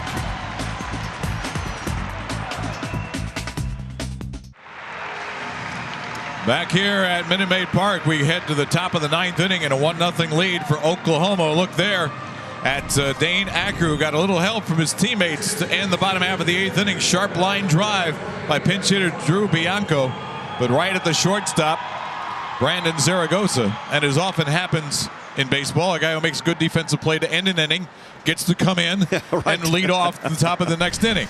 Well, no doubt. I think off the bat, Acker goes, oh man, there goes my no-hitter, and Zaragoza sees that ball well, and just a couple of steps to his right, snags the line drive, and man, here we go.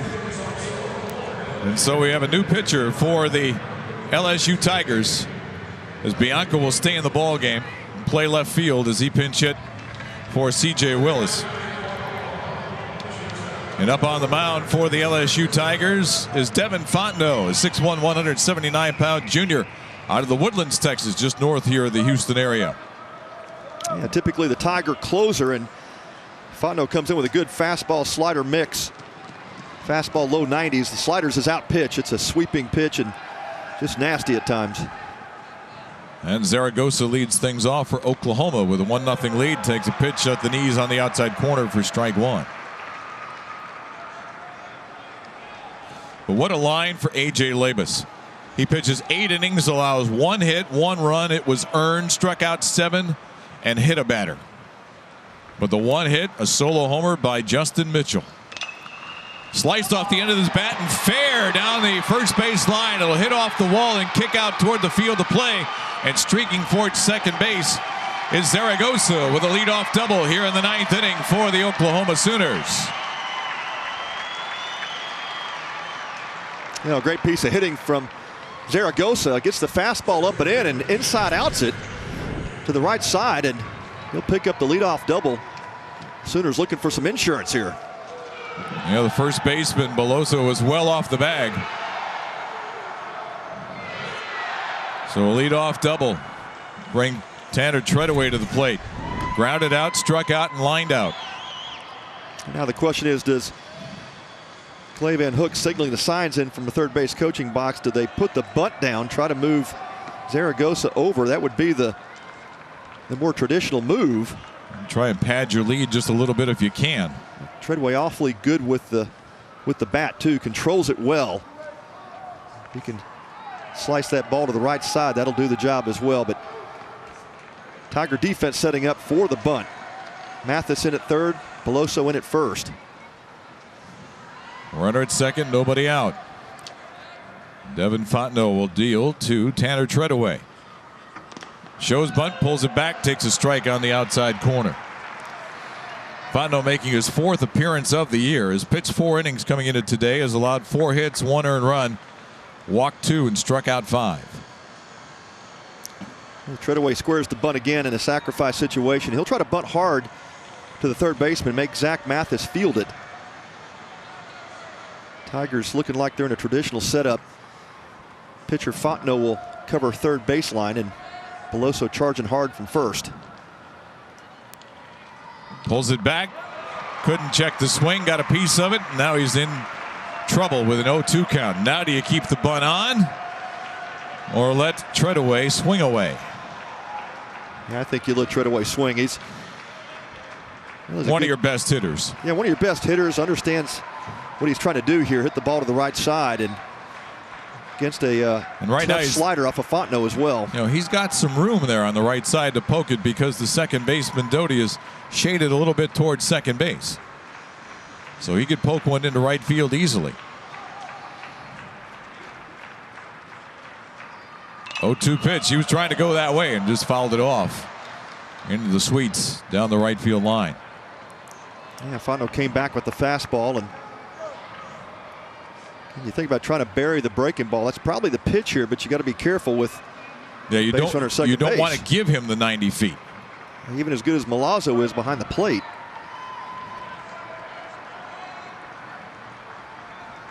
So no balls and 2 strikes. Tanner Treadaway with a runner in scoring position. The Sooners trying to get a little insurance to their 1-0 lead here in the 9th. Pokes at the second base on a hop. He'll do his job, get the runner over as Doty throws to first for out number 1. And now just 90 feet away from an insurance run is Brandon Zaragoza at third. Yeah, just a great piece of situational hitting by Tanner Treadaway. And again, that's a ball player that just understands the game and what needs to be done there. Sacrifices his at-bat to move his player Zaragoza into scoring position at third base. Now a number of things can happen as Brady Lindsley comes into the plate to get that guy the final 90 feet. Breaking ball in the dirt that bounces away could get the guy home. Infield has to come in so it doesn't take quite as good a contact to get him home on a base hit. The infield in at the edge of the grass all the way around. First pitch to Lindsley. Hit into the screen and bounces back out for strike 1. Well, Fontenot looking for a strikeout. Lindsley obviously trying to lift the ball out of the infield. Lindsley has struck out and flied out twice, so he's put the ball in the air 2 of his 3 times at the dish. Looking to do it for a 4th time. Outfield pretty much at regular depth all the way around.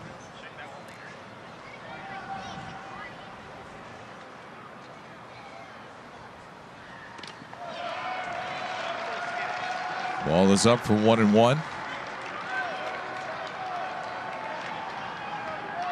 You know, it's been a relatively quiet Minute Maid Park through the first 7 innings, but that home run down now as we're getting down to the 9th inning and anything can happen. You can feel the emotion starting to build on both sides. The LSU fans hoping that Fontenot can get out of this jam and keep it a 1-0 game. Oklahoma looking for a little insurance. This feels more like a regional.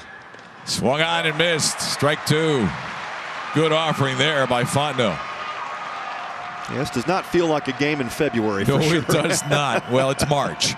Come on now, it's March 1st. Right? The leap year got me. Yep.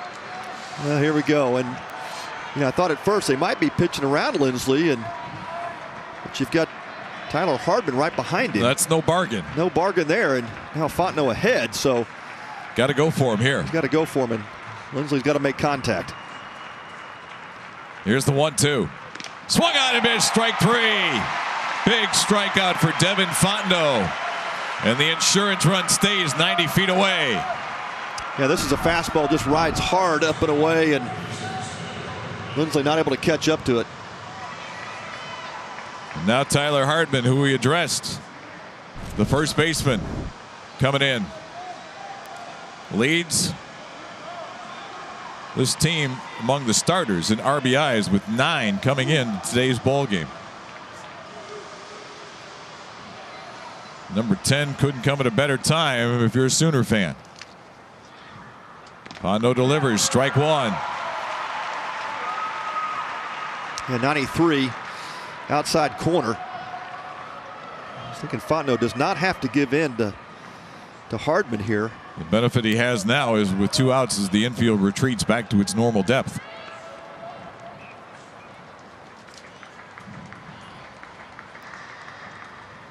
Breaking ball swung on and missed. Strike 2. Yeah, front door. Man, nasty breaking ball.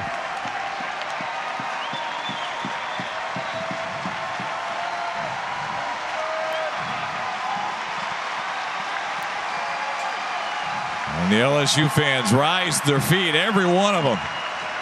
1 pitch away from getting out of a jam here on the 9th and giving their team a chance in the bottom half of the frame. Here's the 0-2. Swung on, hit on 2 hops to the shortstop, Cranford. He'll throw to first, and the side is retired. But the Sooners will take a 1-0 lead to the bottom of the 9th here in the opening game of Sunday action in the Shriners College Classic in Houston.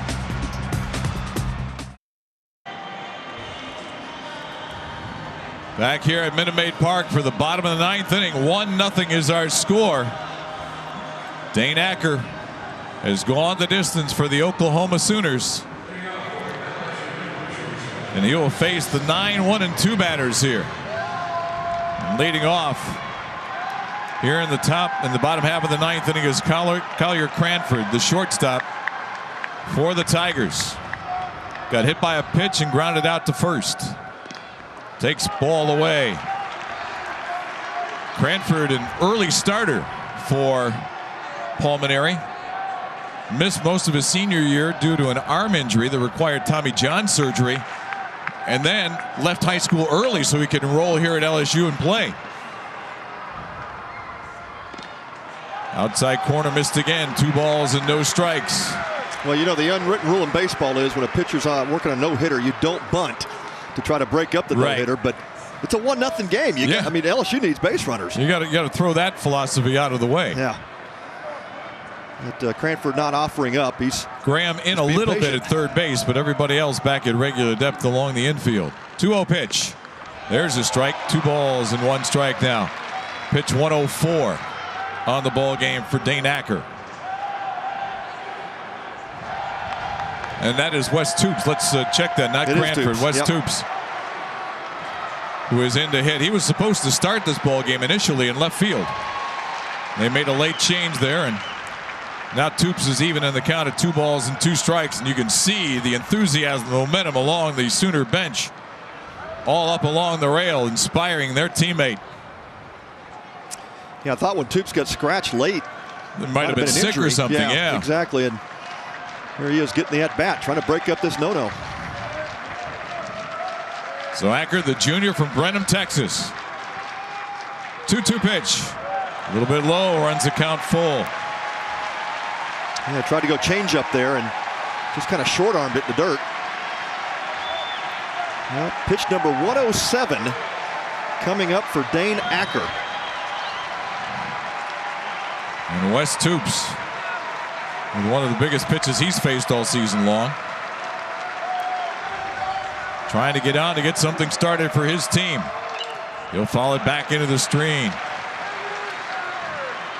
You know, Acker's velocity has not dived at all. It's still 90-91. Touched 92 a couple of times in this game, but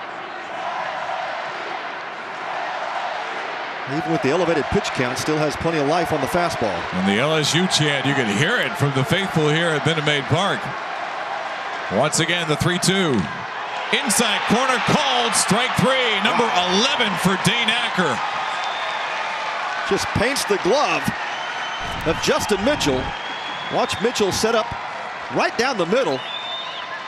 That fastball, center cut. That is there, baby. No doubt about it. Now Zach Mathis will step in. How about that, coming back from 2-0 to get the strikeout.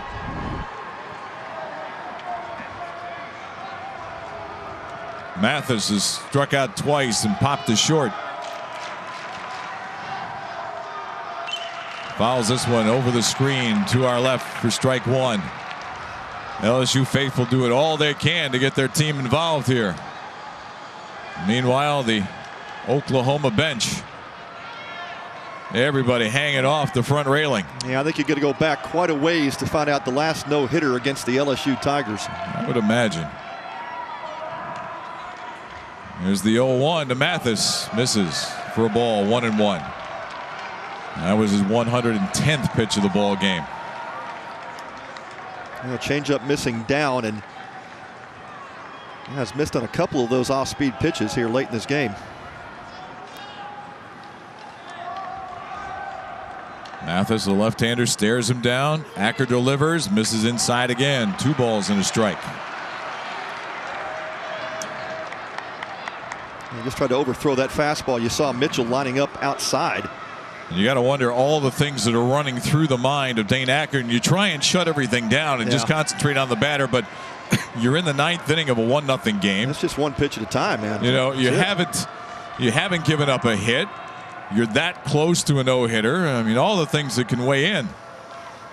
2-1 pitch is up high. 3 balls and a strike to Mathis. Yeah, it's just fatigue at this point, and he's fighting through it. Yes, he is. He's doing his best. Skip Johnson's giving him every chance to complete this game, but and bullpen action continues for the Oklahoma Sooners. Now I think a right-hander is throwing. I saw him a left-hander earlier in the last inning. Well, that's about all I can tell you looking out at the bullpen out beyond the left center field wall. 3-1 pitch to Zach Mathis. Hit in the air to right center field. Tracking over is Treadaway. He's calling.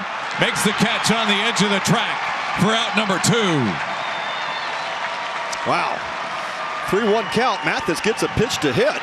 Just under it. Yeah, fastball down the middle. I mean, he put some good wood on it, but look at that. This ball just doesn't carry today at all, and pretty easy put out for Treadaway in center field. Last chance for the LSU Tigers is the freshman catcher Alex Milazzo. We featured him at the start of the ball game. Struck out, reached on an error, and flied to center field. And Milazzo with a lot of power. Acker's got to be careful. Breaking ball misses to get things started to Milazzo. Yeah, just down in the strike zone, but you can see that froze Milazzo. Better to be down in the strike zone than up. Pulls that one away for ball 2.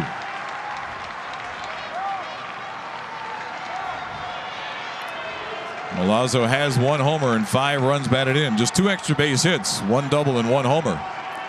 He'll settle for anything right now. Yeah. Well, Treadaway really, Dane Acker really fighting himself here to finish this game, get behind a number of these LSU hitters. Pitch number 116 coming up. Up and in for ball 3. Well, I'm glad about Skip Johnson having to decide. If he loses Milazzo, what do you do? Yeah, exactly. You leave him in? You know, you got your best player, Cabrera, preseason All-American next. Yeah, you're thinking you've got to go lefty-lefty matchup with Cabrera. Man, do you take your pitcher out with a no-no? Here's the 3-0. It's down the pipe for a strike. It's 3-1. And now he's going to come right at Milazzo here. Should get a pretty good pitch to swing at.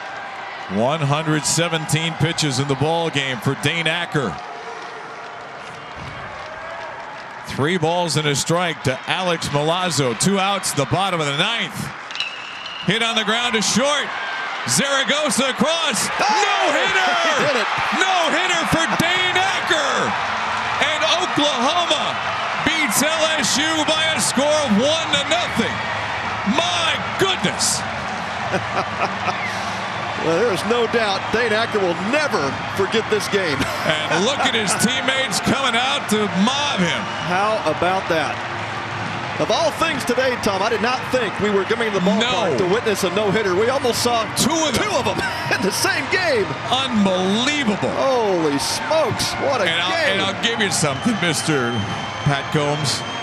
This is the first time in person, start to finish, I have seen a no-hit game. Man, welcome to the club. First time ever. Welcome to the club. I mean, I was working the post-game show for Mike Scott's no-hitter in 1986 against the Giants, so I had to leave after the 6th inning and go back to the station. Man. So I didn't see that one start to finish. Man, oh man. Well, let's take a look at the last batter. A gutsy performance by that man right there, Dane Acker. Fastball in. Milazzo squares it up. He got good wood on it. One hopper backhanded by Zaragoza, who made the true throw. Nice backhand stop, and Zaragoza sets his feet well, throws across the diamond, and that completes the no-hitter for Acker. You're not going to find a better baseball game played this year, start to finish, anywhere. Man. Anywhere. Wow. That was tremendous. Great defense. Tip of the cap to all of these players on both of these teams. And you see them lining up and exchanging high fives and fist bumps along the way, but again you see the Oklahoma teammates mobbing Dane Acker, the junior from not far away in Brenham, Texas. Went to San Jacinto College, which has been a great proving ground for collegiate ball players. Go to JC and prove your worth at San Jacinto, go on to the big time, and that's what Dane Acker has done. And making only his 3rd start for the Oklahoma Sooners. And here he is, and look at this. Got his name in the record books. And what a finish. We're going to try and get Mr. Acker over on the sideline down on the field and get a chance to talk with him for a minute. Man, what a day. And really, you look at that last couple of innings, Tom, he was falling behind a lot of hitters. He was fighting it. Just battling and battling. But it shows you the grit he had. Just to gut it out. And did he ever. And we're going to get him mic'd up here in just a moment down on the sidelines. Well, how about that relationship with his catcher, Justin Mitchell? Not only catches a great game, and gets a home run and wins it for him on the home run. All right, I think we have Dane Acker with us down on the field. Dane, it's Tom Franklin and Pat Combs upstairs in the booth. Congratulations on your no-hitter, young man. Thank you very much. Walk us through this ball game. What's going through your mind in the start? When did you know you were gonna, you were kind of in rhythm all game long in today's ball game? When did you know it was going to be a good one? Look out! Well, we're going to have to wait for an answer because it got the headset knocked off him there when they dumped him with the ice bath. No doubt. He sure needed the ice bath after that outing. Oh, my goodness. 119 pitches. So hopefully our man on the sideline, Richard, can get the headsets back up and working again. That's all right, Dane. Wasn't your fault, partner. Let me ask you again. When did you know you were in the groove in today's ball game? I don't know. I just really attacking the zone all day. I mean, I know they're a great team, and you can't back away from these guys. They're just going to punish you if you back away and walk a lot of guys. So, I mean, I was trying to work in, out, everywhere pretty much, and keep them off balance all day. Hey, Dane, this is the stuff that dreams are made of, right? Yes. You're in the bullpen warming up before this game. Talk about your stuff. Is this like one of those days your stuff was just so on, you walked to that pen field, man, I've got it today? Honestly, no. I'm in the bullpen. It was kind of shaky. And, I mean, it's way different in the bullpen and out on the field. You don't have anybody hitting against you in the bullpen. So, I mean, you just got to come out here, and no matter what the bullpen was like, you got to attack the zone. Talk about your battery mate, Justin Mitchell. Not only does he control the game for you behind the dish, but he winds up hitting the game-winning home run for you. Yeah, man, hell of a game for Justin. I mean, I can't say enough words for him behind the plate and then hitting that bomb. Just he probably had a better day than I did. No, he didn't. No, he didn't. I'm sure you're going to buy him a steak dinner at some point here in the next week or so. But Dane, only your 3rd start here at Oklahoma. And I just look at the gutsiness of the last couple of innings. I know you were fatigued and the ball was starting to rise on you a little bit, but you gutted through a couple of hitters where you fell behind. Yeah. Talk about how you were able to find it and finish this game. I mean, when I fell behind, I just said, you got to pound the zone. You don't want to walk these guys, especially when it's a 0-0 ball game. They can punish you when you get a guy on, and they can just knock one out of here. I mean, short porch and left. So, I mean, there are a lot of balls flew out this weekend, and so you just got to attack the zone. Dane, you're from Brenham, Texas, which isn't far away from Houston. How much friends and family did you have watching you here in today's ball game? I got quite a few texts this weekend. I don't know exactly how many, but I'm sure I'll see them in a few minutes. Well, Dane, you sure earned the ice bath, man. It's what an incredible performance. One last question in terms of your stuff today. What did you feel was working real well? What did you feel in terms of how you were able to command this game today? I mean, I felt like my off-speed was pretty good at the beginning. I mean, they still tagged a couple, but we had guys there. The fastball was definitely on. I mean, a couple get away, and when you're trying to work in, they'll definitely run in. I mean, so you can't be bothered by hitting guys on the inside pitches. I mean, it's part of the game. If you're trying to get inside and keep them off the plate, you just got to pound it in there. And but just keeping them off balance for pretty much the whole game, and just trying to pound the zone. That's what I tell myself in between innings, and while I'm on the mound and drop a 3-0 or something, I just pound the zone. There you go. Well, Dane, congratulations on the no-hitter and just your 3rd start. You got a tough act to follow the rest of the way here this season as a Sooner. Thank you. Congratulations again. Dane Acker, our player of the game, a no-hitter today as Oklahoma beats the LSU Tigers by a score of 1-0. He had some shots there at the end of Dane's interview of his parents beaming as they watch their son in action. So that's going to do it for game number 1. For my partner, Pat Combs, and our entire crew, Tom Franklin saying so long from Minute Maid Park here in Houston, Texas. We'll be back with game 2 of our tripleheader when the Texas Longhorns host the Missouri Tigers at 3 o'clock local time. Once again, today's final score, Oklahoma 1, LSU 0. Up next, Craig Biggio, Journey to Cooperstown, followed by High School Hype Then we'll see you for the start of Game 2. This has been a presentation of the Houston Astros Baseball Club.